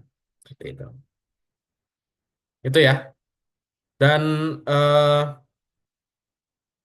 di heat exchanger ya, kita juga bisa melakukan simulasi structure ya. Tadi karena apa namanya? Karena dia terjadi impact ya. Karena kan di sini ada fluida kan ya. Nah, nanti dengan fluida mengakibatkan ada tekanan di fin-finnya, di tube-tubenya ini, di tube heat exchanger-nya di sini. Dia akan tertekan sehingga dia akan mendorong ya, mendorong ke arah sono, ke arah ujung, ya sehingga nanti akan menyebabkan ada stres ya, ada stres, kemudian juga ada deformasi. Nah, ini contohnya kita bisa lihat nih stres yang terjadi di strukturnya. Nanti kita bisa lihat nih. Di sini kita bisa lihat terparahnya bagian sini ya sekitar 62 MPa. Nanti kita bisa bandingkan dengan kekuatan steelnya. Ya misalkan ini pakai pakai tembaga atau pakai apa ya. Ntar tinggal bandingkan kalau kekuatan tembaganya 50 ya fail misalkan. Jadinya fail kan. Kekuatannya cuma 50 tapi stres yang terjadi 62. Berarti nanti terjadi deformasi plastik ya atau terjadi kegagalan pada struktur di sini. Jadi penyok-penyoknya juga nanti bisa diprediksi. Nah, kita juga bisa memprediksi life umurnya. Ya, jadi kapan si bagian ini ya, ini bisa terjadi yang namanya failure atau kegagalan atau crack. Ya, ya. Crack itu dimulai kapan? Jadi setelah berapa siklus? Nah, di sini kita bisa lihat, katakanlah ini warna kuning ya, ini menunjukkan 100.000 ya, 100.000 ya, 100.000 siklus. Artinya kalau misalkan ada 100.000 ya, udara masuk terus diam, udara masuk lagi diam gitu. Nah itu nanti baru ke 100.000 itu baru nanti ada potensi mengalami failure di sini. Oke, jadi seperti itu ya. Nah sekarang kita akan masuk ke demo. Tapi sebelum demo ya, saya pengen tahu nih orang-orang yang apa namanya merhatiin atau enggak nih. Ya. Menarik banget sih Mas materinya. Tadi jelasin dari awal CFD ya sampai pengaplikasiannya pada heat exchanger gitu. Ternyata cukup banyak ya Mas ya. Maksudnya kalau dijelasin Mas Miko dari dasar perhitungannya, lalu di akhir sampai ke FSI tadi Mas ya, fluid structure interaction Iya, ya. fluid structure interaction. Ya itu cukup banyak sih ininya gitu. Oke, oke. Berarti ini kita langsung sesi pertanyaan ya mungkin ya. Kuis lagi kali ya Mas Miko ya, biar lebih Ya, seru nih. jadi kita akan masuk ke quiz ya. Kuis kedua berarti ya. Silakan ya yang bisa jawab ya rekan-rekan semua. Nanti dapat hadiah lagi seperti yang di awal nih. Kita dapat hadiah lagi. Oke, boleh nih Mas di-share apa nih kira-kira pertanyaan yang mungkin relate dengan materi yang disampaikan Mas Miko tadi. Oke, pertanyaannya ya. Jadi siap-siap eh teman-teman bisa open mic ya. Jadi ngosnya udah siap-siap nih di audionya ya. Ya. Karena dengar katanya hadiahnya gede ya Mas ya. Ya, gitulah Mas. Ya jadi pertanyaan ya buat teman-teman nih. Ya mudah-mudahan tadi pada nyimak Mendengarkan semua. ya. Ya, saya pengen bertanya nih, misalkan teman-teman pengen simulasi heat exchanger, ya. Hmm. Nah, itu kan nanti heat exchanger itu kan melibatkan dua buah fluida ya. Jadi udara dan air, jadi panasnya itu saling bertukar gitu. Ya. Nah, sebutkan ya properti apa aja, properti material apa aja yang harus diinput dia di dalam ANSYS. Ya. Ya, silakan. Saya. Nah, ini siapa tuh? Oke, tadi Mas Aditya, Dadang ya. Aditya. Silakan Mas Dadang Ya, duluan nih. Ayo, ayo. Nggak boleh Silakan. kurang ya, selamat ya. nggak Iya, boleh kurang, nggak nggak boleh boleh kurang. lebih, Harus pas ya. harus pas. Ayo, Silakan apa tadi. aja Coba dulu Mas? lah, coba dulu. Iya, Ayo, Ada silakan. coba dulu, coba dulu. densitas, Apa? temperatur, densitas, Terus? temperatur. Nah, temperatur bukan properti material. Oke. Ya. Saya Mas. Ayo, Sudah, Mas, udah saya mas, saya Mas. mas. Konduktivitas Saya Mas. ayo. Mas. Gigi. Ambil aja di Mas, reset ya, di thermal. reset Saya nih, jangan Mas. buru-buru. Terus Nih, silakan Mas eh, Awal ya. Ayo, Mas. Saya. Pokoknya kalau ada salah, mention salah, Udah. bisa ke Tadi. yang Saya lain. mas. Ayo, Mas Heeh. Awam. Saya. Yo. Ya, silakan Mas Saya. Awal. Mata engineering. Eh, Saya. ini tadi Mas Awal dulu kayaknya ya. Mas Awal boleh nih di speak Ayo, dulu. Mas Awam dulu. Hmm. Oke, kalau Aja, dari Mas. penjelasan tadi, yang perlu diinput adalah dari konduktivitas termalnya, lalu ada densitas dan juga viskositas yang saya tahu. 3 itu doang. Ayo. Ada kurang, satu lagi. Ayo, Saya, ada Mas. lagi Mas. Ini sebelum Ya, gagal kurang. nih. Ayo, yang lain. Saya Mas. Saya Mas. Saya. Saya Mas. Ayo, ayo, ayo. Saya Mas. Saya. Lebih Udah ya. itu aja ya. Ayo, Ayo, ada siapa? lagi. Ayo, Mata Mas. engineering. Saya. Mata. Mas Leo, hakim Saya ini. Mas. Bisa Mas. Mata. Silakan Ayo, Mas. Mas Leo. Siapa, Mas? Mas Mato. Mata. Ya, Oke. silakan Mas Mato. Ayo, silakan, Fato. Densitas, konduktivitas termal sama CP, Kelvin persen. Pressure, CP ya, CP. Oh, oke, CP, benar. Satu lagi, Oh, Satu lagi apa tuh Mas? densitas sama konduktivitas termal. kan densitas, Yes. konduktivitas termal, betul. Terus sama CP. CP Ya. benar. Satu lagi? Satu lagi apa ya tadi? Saya Mas. Saya Mas. Oke. Saya Mas. Saya Mas. Gagal Ayo. ya. Oke. Saya. Ya, ayo, Saya yang dulu, lain. Siap, Ayo. tim. Saya Mas. Silakan Mas Saya, Mas. Marvin. Mas Marvin dulu nih. Ayo Mas Marvin. Silakan.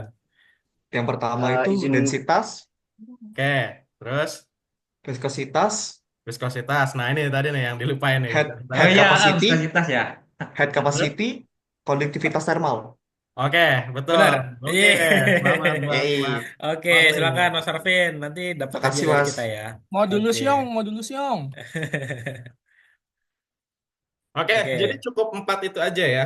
Hmm. Karena apa? Tujuannya buat heat exchanger aja. Bukan buat struktur. Kalau buat struktur baru kita perlu Padulsian. Gitu. Oke, Oke. bagus ya. Sip. Nah, Berarti Oke, siap. Berarti Mas Miko jawabannya benar tadi ya, tadi Mas Marvin ya, jawabannya ya. betul. Jadi 4 doang. Jadi Hmm. nggak boleh kelebihan, nggak boleh kekurangan. Nah itu. Ya, Nah itu kalau yang perlu keleb- diingat itu. kalau kelebihan itu artinya kita masih apa namanya belum terlalu paham dengan fisiknya gitu. Ya, jadi kalau misalkan kita pengen simulasi heat transfer aja, ya Hmm. heat transfernya doang, ya kita perlu itu thermal conductivity buat mengcapture fenomena konduksinya, ya konduksi dari fluida nih. Kan ada perbedaan temperatur ya dari bagian dalam tadi kan ke bagian luar. Nah itu pasti ada fenomena konveksi karena eh, ada transfer panas tuh dari dalam keluar kan. Secara konduksi kenapa? Ada perbedaan thermal. Itu namanya konduksi ya. Karena perbedaan suhu akhirnya panas lari tuh ke yang kecenderungannya ke arah yang dingin. Sehingga nanti terjadi equilibrium. Yang dingin jadi yang panas jadi dingin, yang dingin jadi panas, jadi equilibrium. Jadi saling saling ini balancing lah gitu. temperaturnya. Konduksi. Nah, kalau konveksi itu tadi. Jadi ketika ada turbulence, ya kan, panas itu akan kecenderungannya cepat-cepat keluar. Dan panasnya itu dibawa oleh partikel fluidanya itu sendiri. Ya, jadi konveksi dan konveksi. Nah, kalau konduksi yang bertanggung jawab dengan apa namanya? Konduksi dan konveksi itu tadi konduktivitas thermal, ya kan, kemudian heat capacity dan sebagainya itu juga. Oke, jadi Oke. seperti itu. Kita lanjut lagi, Mas. Mungkin sebelum Sesi lanjut lain. nih Mas, ada Q&A ya, sebentar kali ya. Ini ada yang bertanya nih sebentar nih. Ini dari mungkin tadi Mas Miko pas Oh presentasi, iya, kita tanya jawab dulu ya. ya ada yang mau tanya nih. Oh ya teman-teman yang atau yang rekan-rekan yang lain, ini santai aja webinarnya. Jadi silakan kalau mau yang sambil minum juga nggak apa-apa. Gitu. Nah ini saya ada pertanyaan dari sebentar Mas, saya cek pilih-pilih dulu nih ya. Soalnya cukup banyak nih pertanyaannya. Bentar. Nih dari Mas Jakaria Usman. Izin bertanya, Mas, untuk hanya meninjau distribusi panasnya saja tanpa melihat arah turbulensi plus detailnya, bagusnya menggunakan solusinya apa ya? Apakah K omega SST sudah cukup atau solusi yang membutuhkan komputasi detail? Nah, berarti merhatiin Ah, ya, Mas Jakarian ya. good question ya. Jadi Ah. ini pertanyaannya bobotnya tinggi gitu ya. Membuat saya jawabnya juga susah mungkin. Enggak. Jadi yang namanya turbulen, ya tadi kan kita punya beberapa model ya.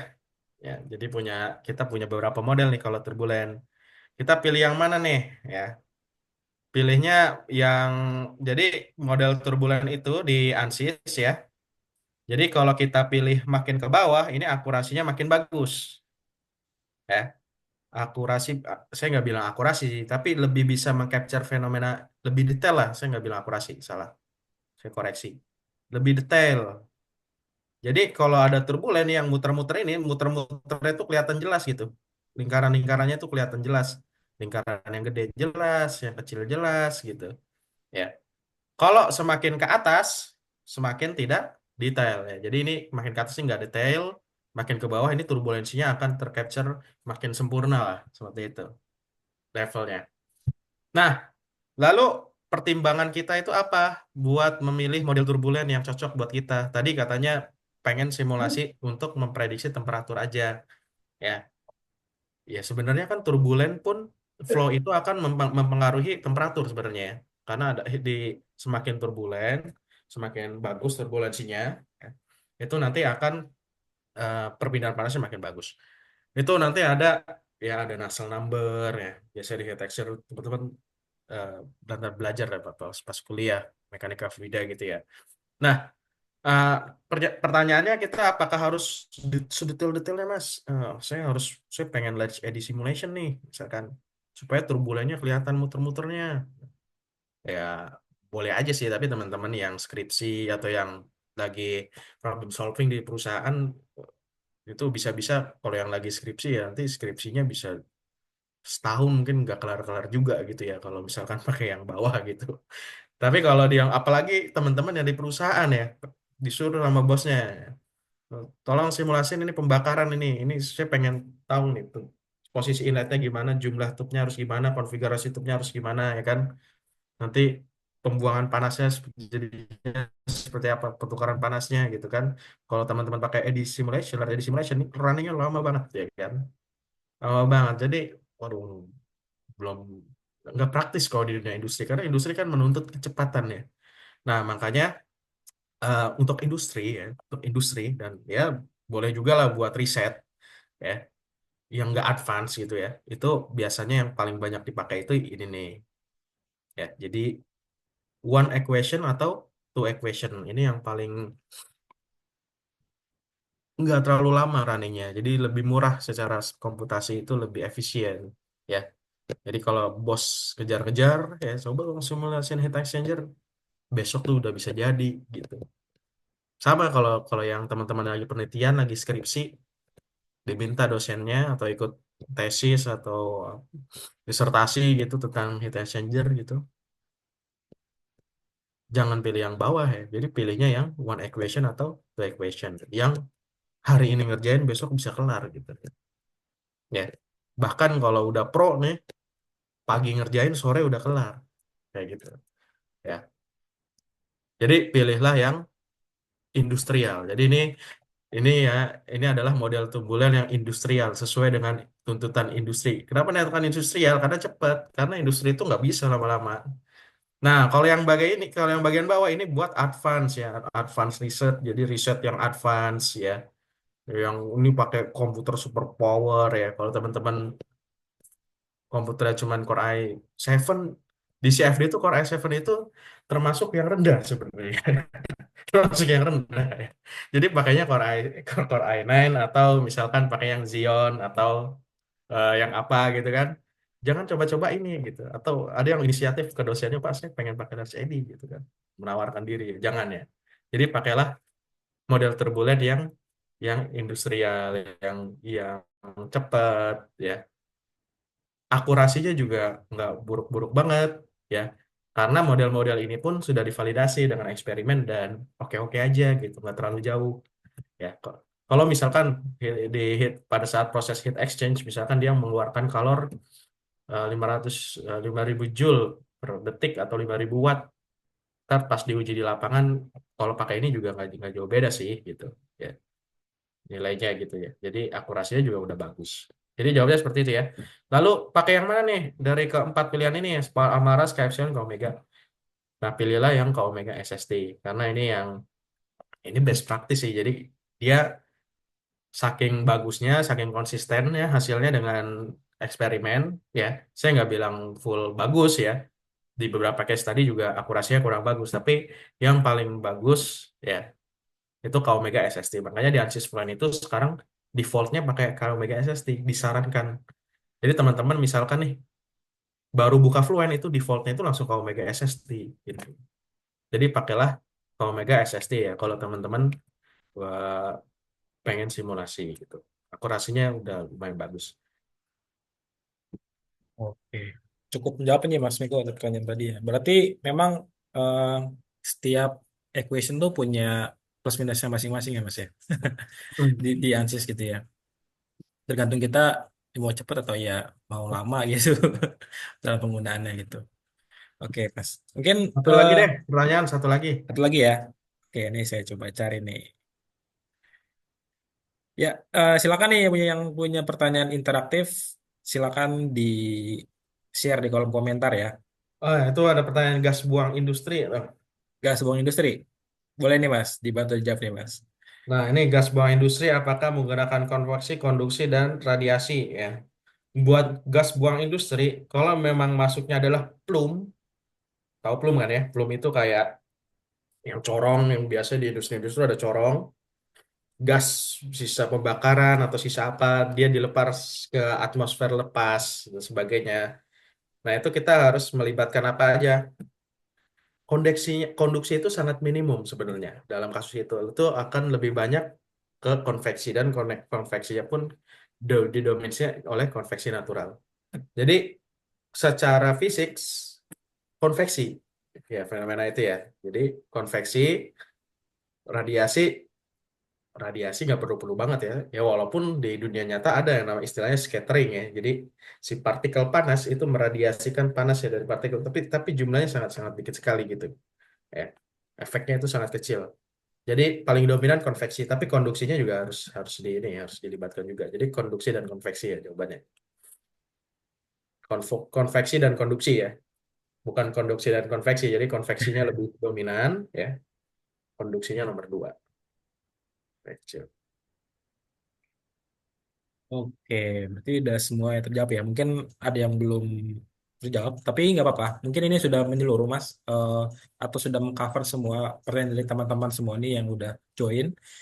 Memang kalau kita lihat ya, secara umum Aziz ini memang sangat powerful ya, Mas ya. Kalau kita ngomongin di aplikasinya deh, di Heat Exchanger aja, tadi kita lihat kalau pakai CFD hitungannya bisa beragam gitu ya, equationnya gitu. Nah, berarti ini kita langsung aja nih Mas untuk demo nih. Biar teman-teman tuh biar kebayang lah. Kira-kira kalau dari Ansys tuh bagaimana sih penerapan CFD di Heat Exchanger kayak gitu. Oke. Oke, kita akan coba demo ya. Ilustrasi dulu. Ini biar teman-teman ada gambarannya gitu loh. Ya, saya share screen. Kelihatan share screen Mas?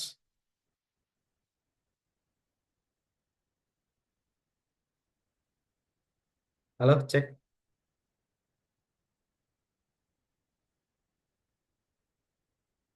Kedengeran Mas Mik? Aman.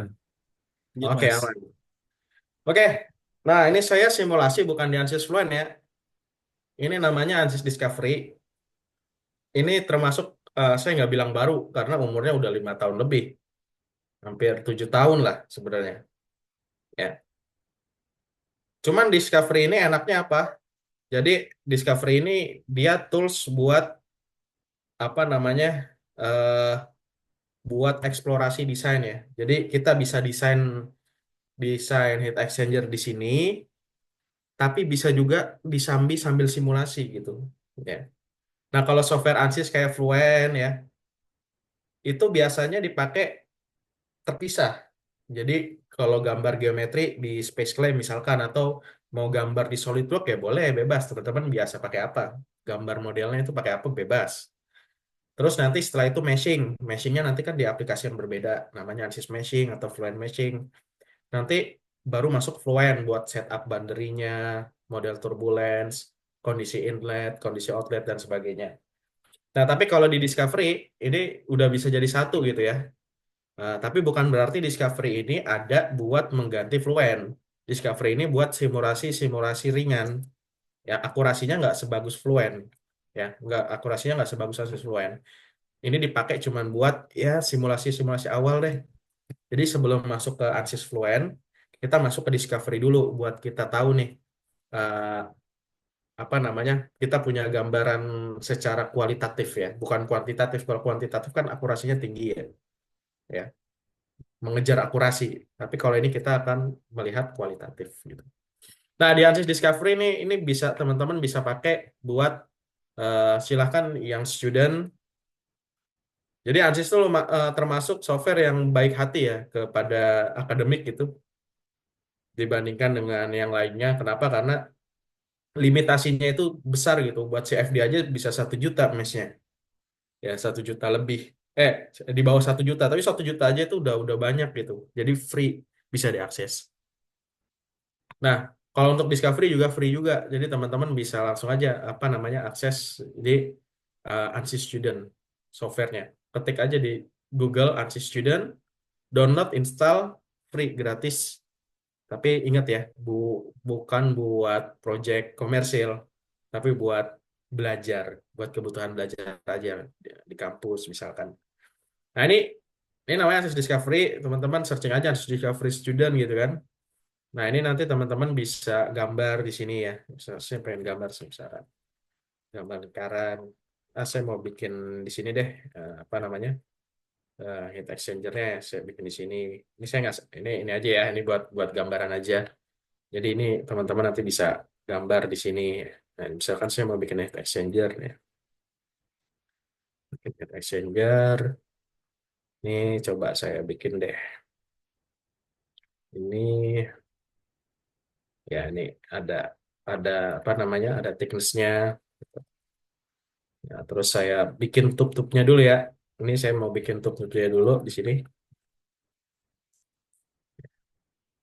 Nah, jadi teman-teman bisa langsung gambar di sini. Tapi kalau lebih nyaman di SolidWorks atau di produk lain, di Creo atau apapun itu ya silahkan ya. Jadi mau mau gambar di mana aja boleh, bebas.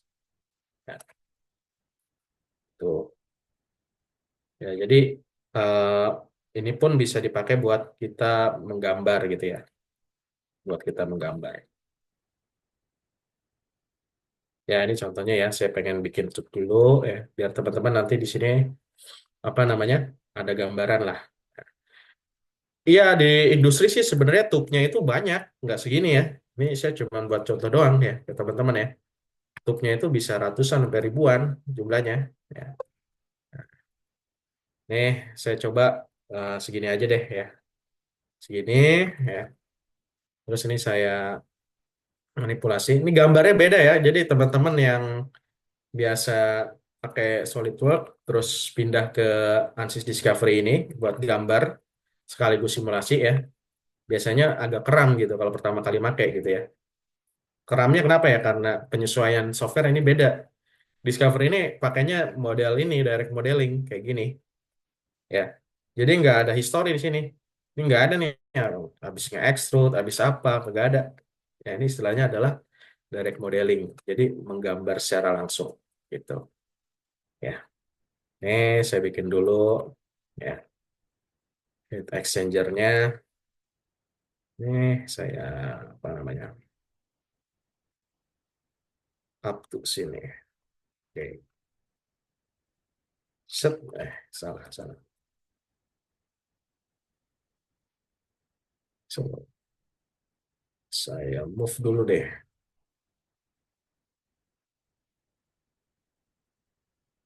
Ini saya geser kemari. Jadi dia direct modeling ya, teman-teman. Kalau mau gambar di Discovery. Nah, ini tube-nya ya, tube-nya. Set. Nah, kita gabung. Nanti jadi skemanya adalah eh, ada fluida bakal ngalir di sini ya. Air. Jadi kita ada satu oil yang satu oil gitu ya. Dia akan ditransfer tuh ya. Nah, ini nanti akan kemasukan air. Jadi air ini akan masuk ke dalam lubang-lubang ini nih ya. Ke lubang-lubang ini. Nih, kita gambar. Udah gambar. Ini saya copy aja. Ntar dulu deh. Nah, kita gambar bevelnya dulu. Jadi bevel itu adalah penghalang nih di sini nih. Supaya nanti alirannya itu belok-belok. Kalau alirnya belok-belok berarti kan flow-nya itu makin panjang ya. Karena dia belok-belok ya. Flow-nya makin panjang, jadi nanti heat transfer-nya itu makin optimal. Ya, sekaligus juga lebih lebih turbulen. Nah, ini saya bikin bevelnya ya di sini. Saya gambar bevelnya. Ya. Ini gambar bevelnya. Oke. Ini saya cut di sini deh. Set, set. Ya. Ini ingat ya, teman-teman, ini cuma dummy doang gitu ya. Cuma contoh aja.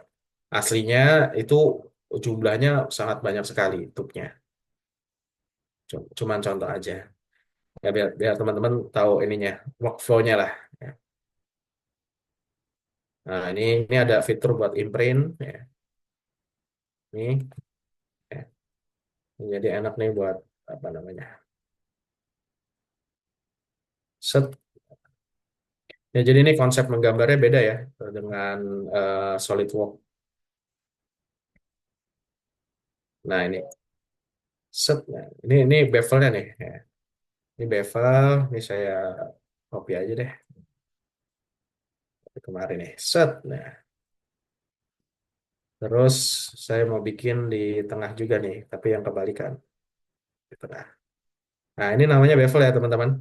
Bevel ini nanti biar fluidanya itu zigzag ya. Jadi pas masuk zigzag deh. Nah, ntar teman-teman lihat sendiri deh. Kalau belum terlalu kebayang, nanti kebayang kok. Tujuannya kenapa ada bevel? Set, udah. Ini kita gambar aja lagi di sini. Ya. Nah, ini jadi kita pengen coba nih tantangan baru ya. Jadi from scratch gitu ya. Beneran dari awal gitu. Bikin model sampai simulasi dari awal ya. Ini cuman buat bevel bagian atas ya. Supaya jadi bagian atas nih saya kasih sini. Saya cut di sini. Nah, ini saya cut. Ini saya eh,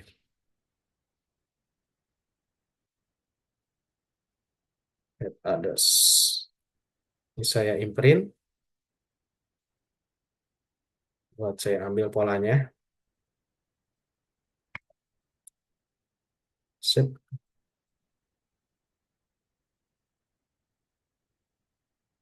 Saya delete. Ya. Nah, ini mungkin konsep menggambarnya agak beda ya dengan software-software lain gitu. Coba dong di chat teman-teman pakai software favoritnya apa nih? Software CAD-nya. Ya, silakan. Inventor, SolidWorks. Ntar kita itu ya banyak-banyakan Oke, siapa nih? Geng apa nih? SolidWorks. Oke. Inventor, SolidWorks. Ya. Inventor. Bahkan bisa menjadi keyakinan sendiri gitu. Orang kalau udah SolidWorks itu dikasih yang Inventor juga mau gitu. Iya. Jadi masuknya itu udah fate gitu. Udah sekte itu Mas, kalau Pengen pakai SolidWorks dirubah Mas. nggak bisa. Nah, AutoCAD. Wah, ada yang Space Clam. Wah, ini anomali nih malah nih yang Space Clam. Orang lama Mas berarti Mas. Orang simulasi berarti nih. Iya, orang lama. Eh, kalau saya sih Space Clam terus. Space Clam sama disk sekarang karena udah Space Clam itu ini ya. Ansys tuh sekarang yang Space Clam itu mau diganti full ke Discovery. Makanya saya udah makanya udah di Discovery aja gitu. Saya lihat kalau dibandingin CAD lain, ini lebih mudah Mas ya, lebih fleksibel lah gitu. Lebih fleksibel, lebih gampang. Iya, Ada plus minusnya lah, tapi ini nggak cocok buat gambar kerja kayak gitu. iya. Kalau buat gambar kerja ini buat analisis enak gitu. Ya, buat analisis, edit itu enak banget di sini. Nih, ini saya jadiin transparan deh, ya bisa nengok ke dalam. Oh, ada yang pakai NX. Ini NX-nya yang asli atau yang spesial nih? MX. Mahal banget soalnya. Iya. Kecuali di perusahaannya punya ya, punya NX. Ya, sep. Nih, nah ini kita exchanger. Kita kasih ini apa namanya? eh radius dulu. Save ya. Si radius. Ini digeser dikit nih. Set. Nah, set. Oh, dari PT ya. Oh, ini ada yang komen pelan-pelan, Mas. Oh, ini emang bukan buat di ini ya, buat diikutin ya. Ini buat mendemonstrasikan aja. Nanti mungkin kalau ada videonya di YouTube bisa ikutin lagi ya. Nah, ini ya. Nah, ini udah nih. Ini saya tinggal bikin ininya aja. Saya tinggal cut aja ya. Cutter. Cut. Nah, di sini jadi ada beberapa material di sini. Sorry. Ini saya salah ya. Ada kesalahan. Ada kesalahan.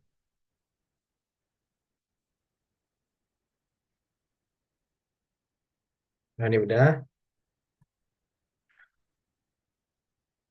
Nah, ini kalau udah kayak gini, ini kita cut.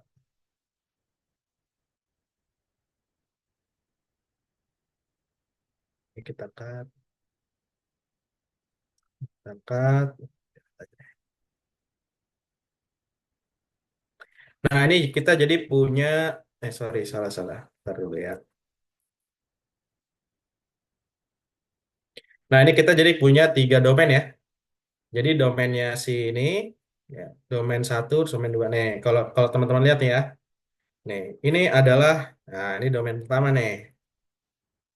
Nah, teman-teman bisa lihat di sini.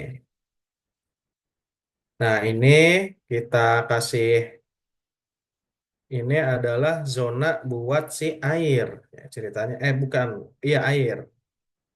Air, nanti airnya masuk dari atas. Set, kita gambar nih. Nah, dari sini nih, dia masuk nih, ya.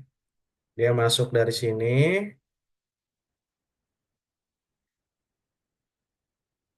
dari sini. Terus nanti dia keluar dari bawah. Saya move ya, misalkan. Ya, ini saya gambar nih. Nih, sip. Oke. Wah, Mas, ini nanti lama dong. Kan running harus smashing dulu. Nah, ini teman-teman jangan khawatir ya. Saya nggak lama kok. Yang lama gambarnya malah. Simulasinya mas cepat. Ya. Nah,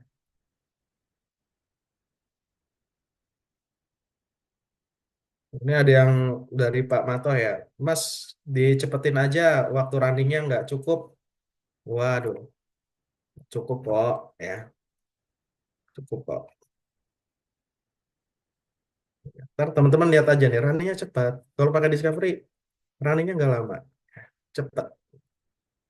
Info spek device-nya apa Mas? Nah, saya pakai ThinkPad ya, Core i7 generasi 11. Nah, ini udah nih, belum, ada satu lagi ya. Nah, jadi nanti fluidanya gini ya, teman-teman ya. Nih, bisa dilihat nih. Jadi ini adalah jalur fluida 1 ya. Dia masuk, ada apa sih ini? Ini kepotong ya. Oh, nggak apa-apa, cuman gerigi-gerigi doang.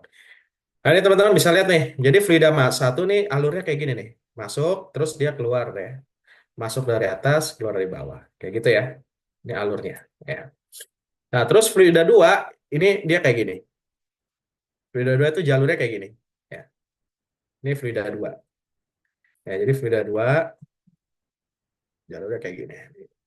Saya ini deh gambar sini deh. Set. Ini dia jadi fluida 2. Nah, fluida 2 ini jalurnya kayak gini. Jalur alirannya ya. Ini. Terus bagian sini. Nah, ini teman-teman jangan khawatir ya. Ini nggak lama kok. Yang lama malah gambarnya malah. Oke.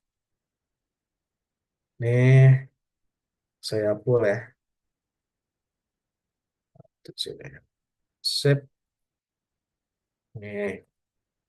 Nah, gini ya. Jadi gini, teman-teman bisa lihat nih. Jadi ada 3 buah part yang harus teman-teman gambar gitu ya. Yang pertama, fluida A. Jadi fluida A ini akan masuk dari atas, dia masuk ke dalam tutup nih. Terus dia bakal keluar dari bawah ya. Kemudian fluida B ya. Fluida B dia akan masuk dari atas juga, misalkan dia bakal ke bevel dulu nih. Jadi muter-muter dulu dia nih. Ke bawah dulu, naik ke atas lagi, ke bawah lagi, naik ke atas lagi, turun lagi kayak gitu ya. Nah, ini jangan ditiru contohnya ya. Ini buat contoh simulasi aja ya. Ini contoh yang tidak bagus ya. Ini harus ininya di atas gitu. Ya. Ini buat teman-teman punya gambaran ini aja simulasinya. Nah, yang ketiga ini adalah part solidnya. Ya, ini nanti terbuat dari apa kayak apa steel, tembaga apa itu ya, yang konduktivitasnya bagus. Ya. Nah, ini jadi 3 ini. Nah, ini kita pilih materialnya steel ya, structural steel. Ya. Terus yang bagian ini sama ini ya, ini kita eh, water ya, water. Sorry, ini water sama ada oil nggak ya di sini ya? Coba dicek dulu deh.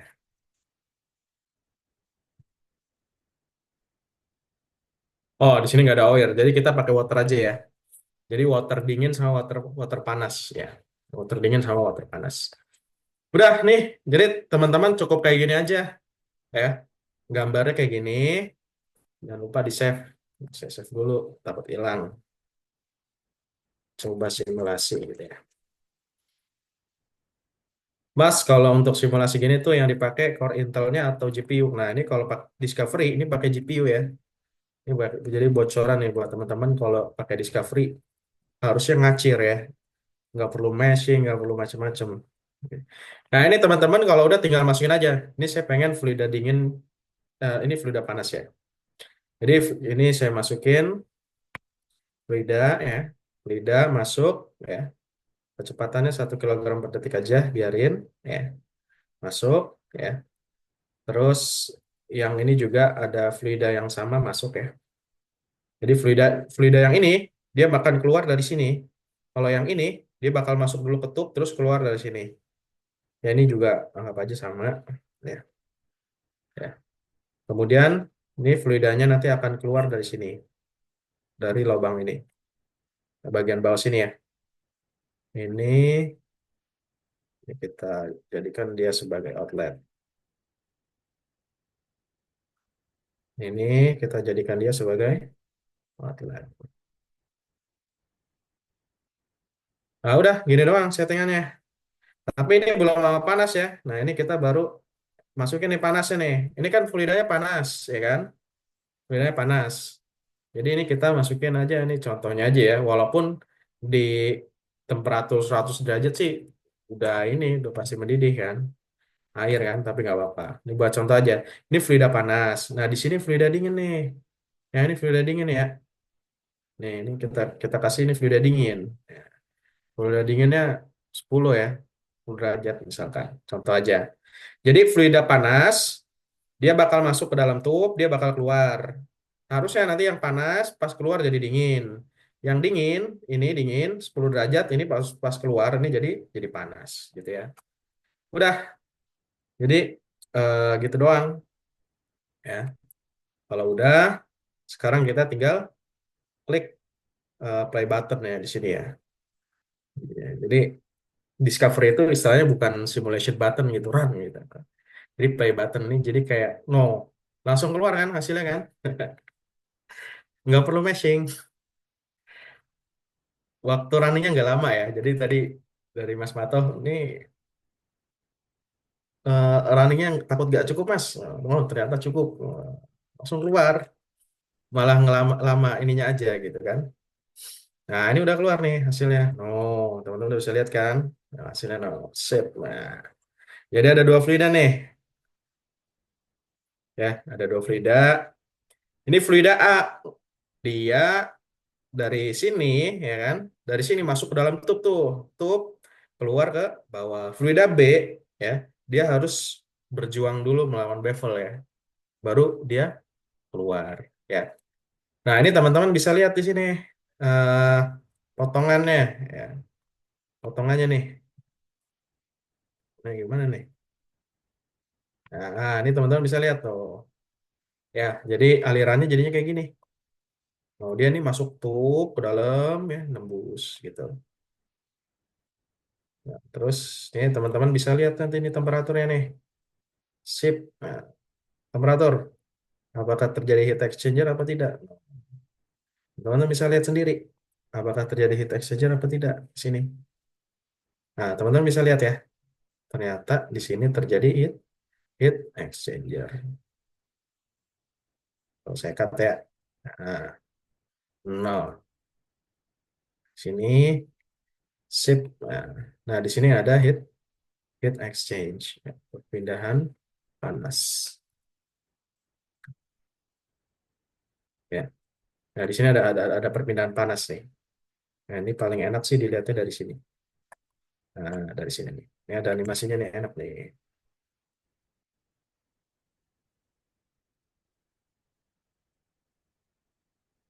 Nah, ini diwarnain berdasarkan temperatur. Nah, di sini teman-teman bisa lihat nih, ya. Jadi ini yang tadinya merah, ya kan, panas, dia masuk ke dalam tube, keluar jadi dingin, jadi warnanya biru, kuning, ya. Sedangkan yang ini, ya kan, yang bagian sini masuk dalam kondisi biru, ya kan, ketika keluar dia jadi hijau, jadi panas, jadi kecenderungannya jadi panas, seperti itu. Nah, teman-teman bisa lihat di sini. Nah, ini saya warnain temperatur. Jadi dia masuk merah nih, teman-teman bisa lihat di sini merah, ya kan?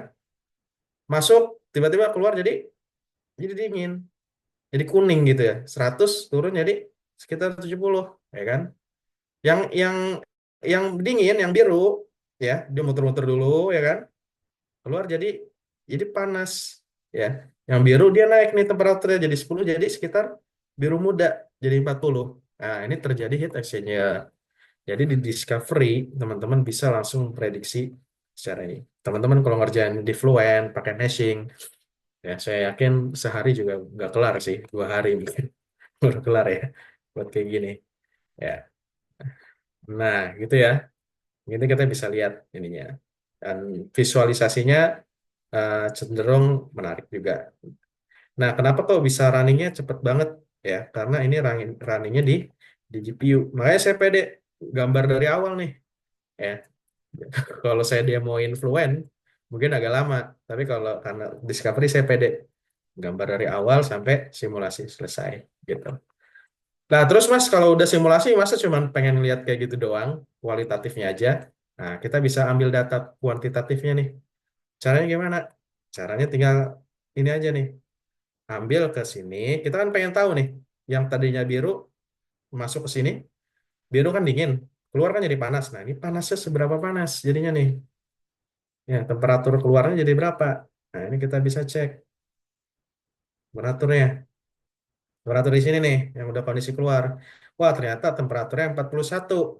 Ya, temperatur di sini 41 nih. Ini masuk dalam kondisi 16, keluar 41. Ya. Terus kalau yang ini gimana nih? Nah, ini tinggal monitor lagi. Kita ambil data temperaturnya di sini nih. Temperatur. Ya. Nah, 70, 69. Nah, ini turun. Yang tadinya 100 jadi 69. Yang ini yang tadinya berapa? Yang tadinya 10 naik. Nah, ini terjadi yang namanya heat exchanger. Gitu ya. Wah, ini yang paling penting nih heat exchanger karena nanti teman-teman pas di kerjaan tugasnya itu bukan bukan desain heat exchanger, enggak. Tugasnya adalah coba Mas tolong turunin temperaturnya jadi sekian gitu. Kita punya fluida panas, turunin dong. Yang tadinya 80 derajat jadi 32 derajat. Gimana cara nuruninnya? Ya kita harus mendesain gitu ya. Mendesain heat exchanger. Ya, karena yang diminta ke kita itu kata-kata sederhana, Mas turunin 10 derajat dong. Ya, padahal prosesnya itu yaitu kita harus desain tubnya, desain dan sebagainya. Nah, ini Discovery ini cocok buat yang pengen tahu dulu nih kasar-kasarannya berapa nih hasilnya gitu. Ya. Nah, kalau udah kayak gini, ada lagi parameter yang penting buat pompa, pemilihan pompa. Oke, eh, temperaturnya udah oke, bekerja heat exchanger-nya bagus ya. Yang tadinya 100 jadi turun ya kan. Nah, ini fluidanya jadi panas karena tujuan kita kan mendinginkan fluida yang panas ya supaya turun suhunya. Ini udah turun nih jadi 69. Nah, langkah berikutnya adalah kita harus cek juga pressure drop-nya ya. Nah, ini ada pressure drop. Nah, pressure drop-nya sekitar sekian Pascal, 0,012. Jadi nanti kita dalam memilih pompa itu kita harus head-nya itu harus yang bisa melawan ini. Kan pompa itu kan ada head ya kan. Itu harus bisa melawan sekian Pascal ini. Gitu. Dan enaknya dan mungkin bikin amazing-nya juga ya di Ansys Discovery ini ya. Teman-teman bisa simulasi tapi sambil gonta-ganti geometri gitu. Ya. Jadi sambil simulasi ya, sambil desain, sambil simulasi kayak gitu. Ya di Discovery ini saya kurangin aja deh, terlalu banyak nih. Nah ini, ya jadi teman-teman nih, contohnya lagi kayak gini ya, nah, lagi kayak gini. Teman-teman bisa langsung ngegeser-geser bevelnya misalkan. Aduh, saya pengen tahu nih pengaruh bevelnya digeser nih. Tinggal geser aja bevelnya, ya kan. Sebentar, ya kan. Nunggu nunggu beberapa detik, nanti dia simulasinya akan terupdate ya. Ini agak lama ya. Ya. Nah ini agak lama karena saya pakai laptop ya. Nanti teman-teman disarankan pakai VGA yang super bagus lah ya. Nah ini langsung update ya. Kalau misalkan apa yang terjadi ya, kalau misalkan ininya dipanjangin nih, nah, kita geser, nah, saya pengen bikinnya panjang mas, heat exchanger-nya ini panjang nih, saya geser ke samping nih, nah udah, tinggal digeser aja ininya, kepala head-nya ya, sebelah kanan, head vessel-nya sebelah kanan didorong, ya, tunggu sebentar ya kan, ya nanti dia akan menghitung dulu, ya. Nah ini keluar nih, langsung keluar kan hasilnya. Cepat, jadi bisa sambil simulasi sambil running. Nah ini kita langsung cek lagi nih pressure dropnya. Jadi setelah tadi desainnya diubah, dicek pressure dropnya naik apa turun, temperaturnya naik apa turun, ya. Nanti bisa dicek dengan Ansys Discovery gitu. Oke, kurang lebih begitu ya, teman-teman. Mudah-mudahan ada gambaran dari awal sampai akhir ya, literally dari gambar ya, sampai apakah nilai effectiveness-nya bisa dimunculkan? Nggak bisa. Ya, jadi effectiveness itu harus kita manual ya. Jadi temperaturnya berapa, temperatur outnya berapa di sisi fluida 1, temperatur outnya di sisi fluida 2 berapa, Nah, itu baru nanti kelihatan effectiveness-nya. Hitung manual pakai Excel. Ya. Tapi untuk menghitung effectiveness-nya kita bisa ngambil data dari sini. Temperatur outputnya, temperatur ininya gitu. Gitu ya. Nah, ini kita bisa lihat nih pressure drop pressure-nya turun ya. Ya, jadi setelah dipanjangin pressure-nya turun, temperaturnya naik. Ya, temperatur ininya naik, kayak ini temperatur ininya turun. Artinya dia lebih mampu mentransfer panas ketika dipanjangin. Iya. Oke, kurang lebih seperti itu ya. Ya, berarti udah cukup ini ya Mas ya, menjelaskan kalau ternyata kalau kita pakai Ansys Discovery itu lebih mudah juga ya, apalagi pengaplikasian heat exchanger. Tadi saya lihat tuh cukup interaktif ya, apalagi kalau kita bukan yang ahli banget di 3D design, itu sangat mudah sih saya lihat ganti-ganti geometri atau mungkin ngedit geometri langsung berubah gitu hasil simulasinya gitu. Memang kalau di industri kan kita kan juga perlu yang serba cepat ya Mas ya. Artinya nggak melulu ya lama mungkin 2 hari 3 hari walaupun terkadang peminatan dari proyeknya itu cukup tinggi gitu. Nah kita perlu yang cepat juga seperti itu. Oke, mungkin sebelum kita ini Mas ke sesi akhir nih ya. Ini kita ada sedikit informasi nih buat rekan-rekan semua yang memang sudah mengikuti webinar ya dari awal gitu ya, dari awal webinar sampai ke akhir gitu. Nah, kita ada eh, free training ya, free training. Nah, free training untuk beberapa peserta yang memang eh, ada kebutuhan terkait simulasi CFD ya.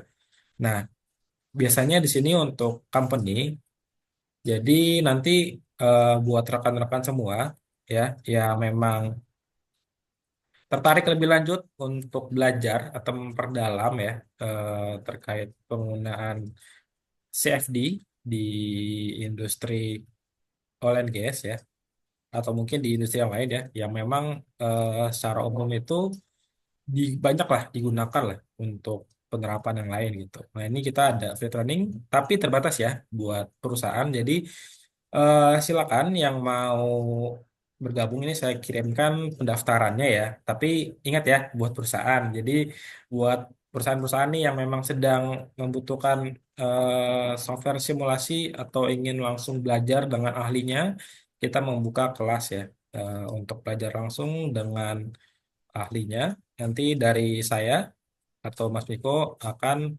provide untuk trainingnya seperti itu. Bentar nih saya coba kirimkan barcode linknya ya.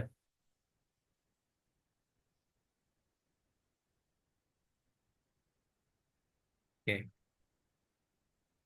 bentar.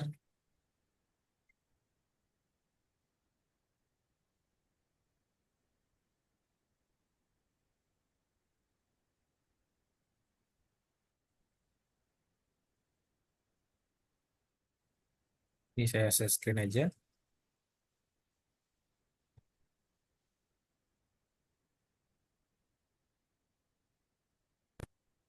Ya, ini barcode-nya ya, teman-teman. Yang mau langsung gabung nih untuk ikutin free training dari kita ya, terkait tadi pematerinya itu heat exchanger.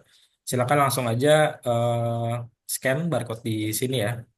Itu tapi terbatas hanya untuk 5 company saja yang memang tertarik nih untuk belajar lebih dalam untuk penggunaan ANSYS ya untuk heat exchanger gitu. Silakan ya yang mau langsung scan bisa langsung scan di sini nih gitu. Oke, ini udah ada 2 yang daftar ya, yang scan. Mungkin 3 lagi ya. Ini silakan di scan aja untuk yang rekan-rekan yang mau belajar langsung dengan kita, dengan tim ANSYS ya, untuk eh, apa namanya belajar mengenai CFD pada heat exchanger gitu. Oke, udah 4 orang. Ini satu lagi ya. Oke, kita tunggu. Oke, ya, udah 5 peserta nih. Oke, mungkin buat teman-teman yang memang tadi dari industri yang belum bisa eh, scan barcode-nya ya, nggak apa-apa. Nanti langsung ini aja chat saya gitu. Misalkan ada kuotanya, masih ada kuotanya, kita kasih ke teman-teman sekalian gitu ya untuk jika bisa ikut free training dari kita. Jadi nanti di free training ini teman-teman dari perusahaan itu akan lebih diperdalam lagi ya materi yang terkait CFD ya, terlebih di pengaplikasiannya. Kalau yang tadi kita jelaskan di webinar ini kan heat exchanger. Jadi nanti mungkin yang memang relate dengan hal tersebut bisa langsung bergabung gitu. Oke, mungkin sedikit itu aja terkait workshopnya atau free workshop atau free training dari kami ya untuk simulasi ansisnya. Ya, ini kita akan ada lagi sesi kuis ya. Mungkin dari Mas Miko nih ada pertanyaan, mungkin ada eh, soal nih ya yang bisa kita jadikan kuis nih Mas Miko.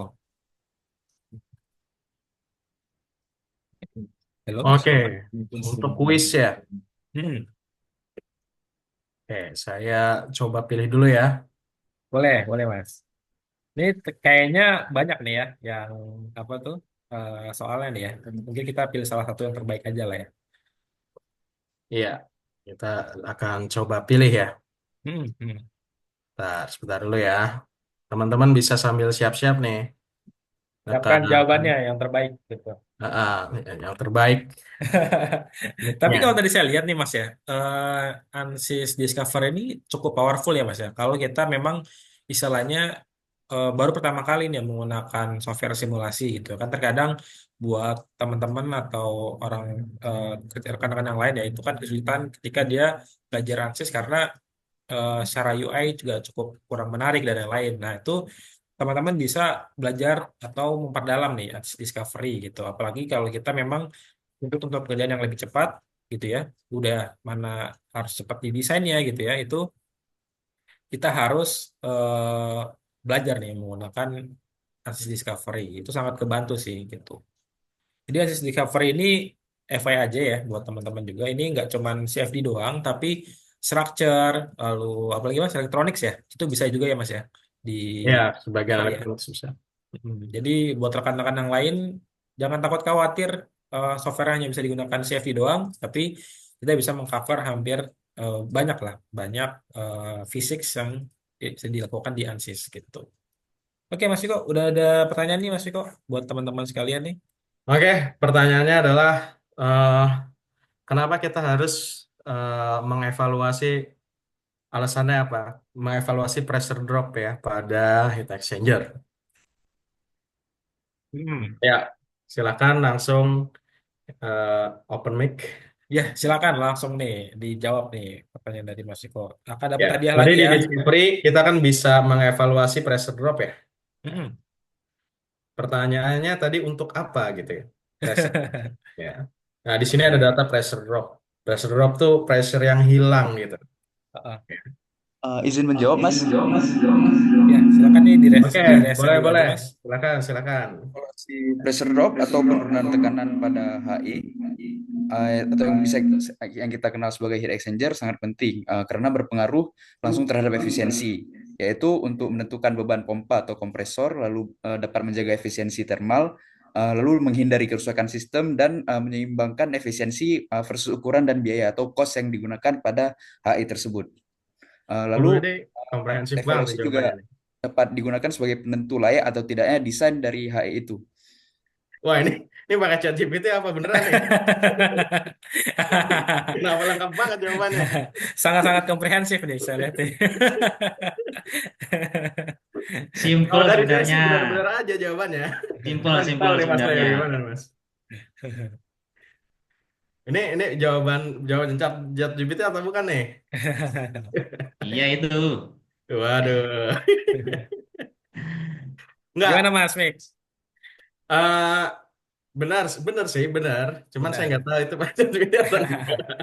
Oke, Izin Mas, sebelumnya saya juga sudah pernah belajar teori dari praktikum teknik kimia, Oh ya, modul oke. heat exchanger Mas. Jadi kurang lebih teorinya itu sama. Ya, ya. Oke. Oke, terima kasih nih Mas Siap. Haikal. Mas Haikal ya. Haikal ya tadi ya? Iya, Haikal Mas sebenarnya. Mas Oh Haikal. ya, makasih ya Mas Haikal ya. jawaban yang sangat komprehensif ya. Jadi eh, apa namanya? Betul. Jadi pressure drop itu utamanya memang beban pompa. Ya, sebenarnya paling utamanya beban pompa dan baru yang kedua efisiensi. Jadi yang utamanya dulu buat beban pompa ya. Jangan nanti kita terlalu overkill dalam memilih pompa ya.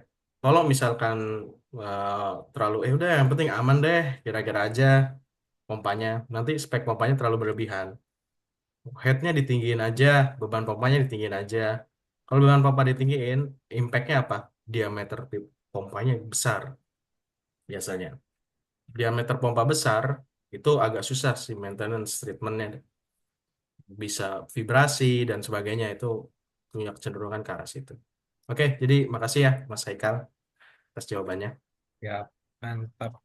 Oke, berarti satu cukup aja. Nanti Mas Haikal kita ini ya kirimin nomor rekening dan lain. Kita coba nanti kirimkan hadiahnya ke Mas Haikal.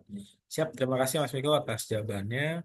Mungkin ini sebagai penutup ya untuk sesi webinar kita hari ini, kita nggak lepas dengan sesi Q&A ya. Jadi silakan tadi yang masih bingung atau masih bertanya-tanya terkait simulasi heat exchanger di ANSYS ya, terlebih di Discovery, boleh nih langsung di chat aja di kolom komentar. Mungkin berapa nih Mas Mik? Dua atau tiga pertanyaan mungkin? Atau satu aja gitu. Pertanyaan, paling Berapa saya nih? satu aaja ya. Satu ya? Oke, siap. Satu Saya yang mungkin. pilihan aja ya, yang saya Oke, pilihan aja ya. siap. Pertanyaannya. Nah, itu yang terakhir aja tuh. Terakhir Mas, ya. Discovery bisa menggunakan multiphase? Belum. Ya, jadi hanya bisa single phase saja. Ya, Oke. jadi yang Discovery belum bisa. Ya itu karena emang entry level sih ini buat simulasi sederhana aja dan cepat, simulasi cepat. Tetap teman-teman nggak boleh ninggalin akses Fluent. Jadi bahkan habis dari Discovery pun teman-teman harus ke Fluent. Jadi Discovery ini hukumnya itu sunnah gitu ya, bukan wajib gitu. Yang wajibnya itu kalau dalam penelitian CFD itu Fluentnya ya. Jadi Fluentnya itu mandatory karena akurasinya jauh lebih baik ya. Eh, Pendekatannya konvensional ya, pakai meshing dan sebagainya jadi akurasi lebih bagus. Kalau Discovery itu cuman buat eh, analisa tren aja, kualitatif. Kira-kira oh ini gitu, seperti itu. Berarti kalau dari ANSYS Discovery nih, Mas, saya mau yang lebih komprehensif lagi nih. Apa namanya? CFD-nya itu bisa langsung diimpor nggak nih, Mas, ke ANSYS yang CFD gitu, yang Fluent, sorry. Bisa, bisa langsung dan ada tombolnya kok di situ. Kalau saya tunjukin di sini ada tombolnya bisa langsung ke Fluent gitu. Jadi nggak perlu setting dua kali ya di sini. Oke. Berarti udah Dan di sampai sini ini, ada Mas ya? Fluent. Udah sampai kayak boundary condition itu udah kebaca gitu ya, Mas? Iya, udah ngikut, tinggal Ikut ya? ngurusin mesh-nya aja gitu. Oke, oke. Nah, jadi sebenarnya cukup praktis sih buat yang memang masih new lah di dunia software, apalagi di engineering, desain dan simulasi secara bersamaan. Bisa coba langsung di Ansys Discovery ya. Itu kalau yang sudah itu free. Tapi kalau yang memang dari perusahaan, nah kita bisa ngobrol discuss lagi nanti bisa chat saya. Nanti saya coba bantu gitu. Oke, mungkin dari Mas Viko ada pertanyaan nih sebelum kita tutup sesi webinar kita terkait heat exchanger nih, Mas Viko. Oke, dari saya sih sudah cukup, Mas, semuanya. Cukup ya? Ya, Oke, ya. siap. Mungkin kalau tidak ada pertanyaan, terima kasih banyak Mas Viko atas waktunya sudah mungkin menemani kurang lebih 2 jam ya webinar kita. Memang sedikit dari saya. Memang kalau kita ngomongin secara simulasi gitu ya, memang kita kan nggak bisa memastikan 100% akurat ya Mas Pik ya. Karena kan namanya simulasi kan hanya untuk membantu gitu ya. Memang pada akhirnya dari teman-teman engineering itu yang memang harus melakukan secara prototyping gitu. Secara realnya seperti apa gitu. Ansis, Ansis hadir untuk membantu teman-teman sekalian bagaimana mensimulasikan ya sebuah desain dan lain-lain tuh untuk bisa sebelum akhirnya jadi di eh, produknya di real gitu. Itu sih paling kalau dari saya. Mungkin dari Mas Mik ada nih kata-kata lagi nih Mas. Sebelum kita tutup nih. kata-kata terakhir Yang terakhir juga, Mas. Penutup lah, penutup. untuk semangat pantang menyerah. Udah, Sangat template ya, Mas ya. template. Nih, mungkin satu masukan lagi, Mas, buat orang-orang yang mau belajar simulasi, baiknya dari mana nih, Mas? Atau mungkin yang sudah ada basic sedikit lah di simulasi gitu. Tapi terlebih di CFD lah gitu. Untuk yang CFD, yang teman-teman yang lagi lagi ngadepin masalah di CFD ya, Hmm. itu tadi jadi Mas Mato kebanyakan error. Ya, ya nggak apa-apa, harus sering-sering jatuh gitu. Harus sering-sering jatuh, harus sering-sering error supaya kita bisa tahu patternnya. Nanti lama-lama kita bisa tahu patternnya. Makin sering jatuh, makin banyak belajar. Makin bisa kita mengenali pola. Makin kita bisa menghadapi situasi yang menyebabkan itu error, ya semakin kita terbiasa gitu. Saya juga sama, jadi buat teman-teman yang biasa error meshing, kualitas meshing nggak bagus, konvergensinya jelek, saya juga butuh waktu hampir 3 tahun sampai beneran bisa smooth gitu. Ya, mungkin kalau dulu saya tingkat keberhasilannya itu pertama kali belajar ya tingkat kegagalannya 100% gitu. Pasti gagal terus. Karena ketemu heat exchanger bukannya dievaluasi dulu langsung di meshing. Jadi langsung nafsu gitu. Ketemu ketemu apa namanya geometri dari dari customer atau project misalkan ya. Langsung di meshing ya error lah. Ya, ya kita harus lihat dulu nih, harus simplifikasi dulu mana bagian-bagian yang nggak perlu disimulasi, mana bagian-bagian yang perlu, mana bagian-bagian yang menyebabkan itu error. Nah, itu bisa dipelajari dengan lebih banyak dari pengalaman sih dibandingkan dengan apa namanya lebih banyak dengan hands on langsung. Jadi kita bisa tahu, bisa mengenal pola errornya. Dan itu waktunya ya saya sendiri sampai 3 tahun gitu. Nah, kalau sekarang sih udah karena udah sering simulasi, jadi nerima nerima apa namanya nerima geometri, meshing, ya tingkat kegagalannya kecil ya paling cuma 1-2% aja gitu gitu. Nah, rata-rata selesai dan nggak ada masalah dengan residual gitu. Nanti teman-teman bisa nemuin sendiri ya. Yang penting harus nyoba terus. Dan buat yang CFD emang pengen berkarir di CFD, jangan khawatir di Indonesia ini masa depannya cerah kok. Saya lihat dulu saya di tahun berapa ya 2015, 16, 17 itu susah gitu cari lowongan kerja ya misalkan teman-teman yang bisa CFD malah wah CFD mah belum penting.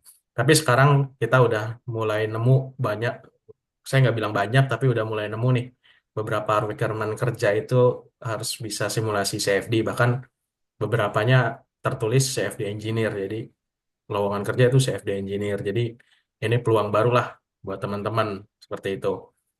Toh seandainya juga teman-teman nggak sebagai CFD engineer kan, di engineer pun nanti banyak yang make juga gitu. Sekarang arahnya larinya ke situ. Owner-owner yang biasanya dulu ya desainnya konservatif, sekarang selalu minta dokumen simulasinya mana.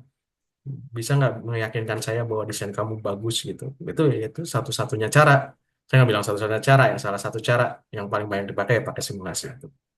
Ya, jadi memang demand-nya itu cukup cukup banyak ya, teman-teman jangan jangan khawatir. Gitu. Oh, Oke, ini itu aja. insight-nya banyak banget dari Mas Miko nih. Berarti balik lagi Mas ya, pengalaman adalah guru terbaik ya Mas. Katanya pepatah tuh, saya lupa lagi. Ah, pengalaman aja nggak cukup, tapi harus belajar juga, Harus belajar belajar juga. belajar ilmu. Oke. Iya, ya Berarti belajar harus trial and metode error gitu ya Mas nemuin ya. macam-macam. Iya, dari Oke. pengalaman ada porsinya, tapi dari belajar textbook juga ada porsinya juga gitu. Oke, Ya. siap.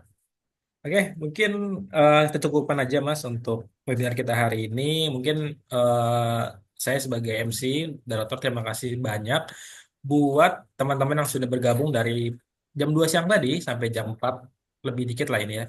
Itu sudah bergabung, terima kasih banyak sekali.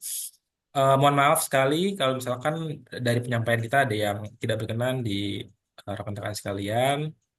Mungkin kita akan lebih baik lagi ke depannya. Terus saksikan atau terus ikuti ya webinar kita di ANSYS di mungkin di next lagi ada lagi webinar tapi dengan tema yang berbeda ya. Stay tune aja. Mungkin teman-teman yang memang tadi belum bisa bergabung karena ada alasan pekerjaan atau masih ada pelajaran di kuliahan nggak apa-apa. Nanti kita juga akan mungkin share videonya ya di atau rekamannya gitu ya. Tapi terima kasih banyak buat Mas Mik juga sebagai pemateri hari ini cukup luar biasa ya. Ya, terima kasih ya. Yang silakan yang memiliki agenda lain boleh langsung keluar dari Zoom ya. Saya berterima kasih kembali nih buat teman-teman semua. Ya, pamit undur diri. Makasih semuanya. Makasih Mas Miko, Selamat sore. waktunya Selamat sangat luar biasa Mas. berlibur. Iya besok libur ya, Sabtu ya. Ya, libur. Libur panjang.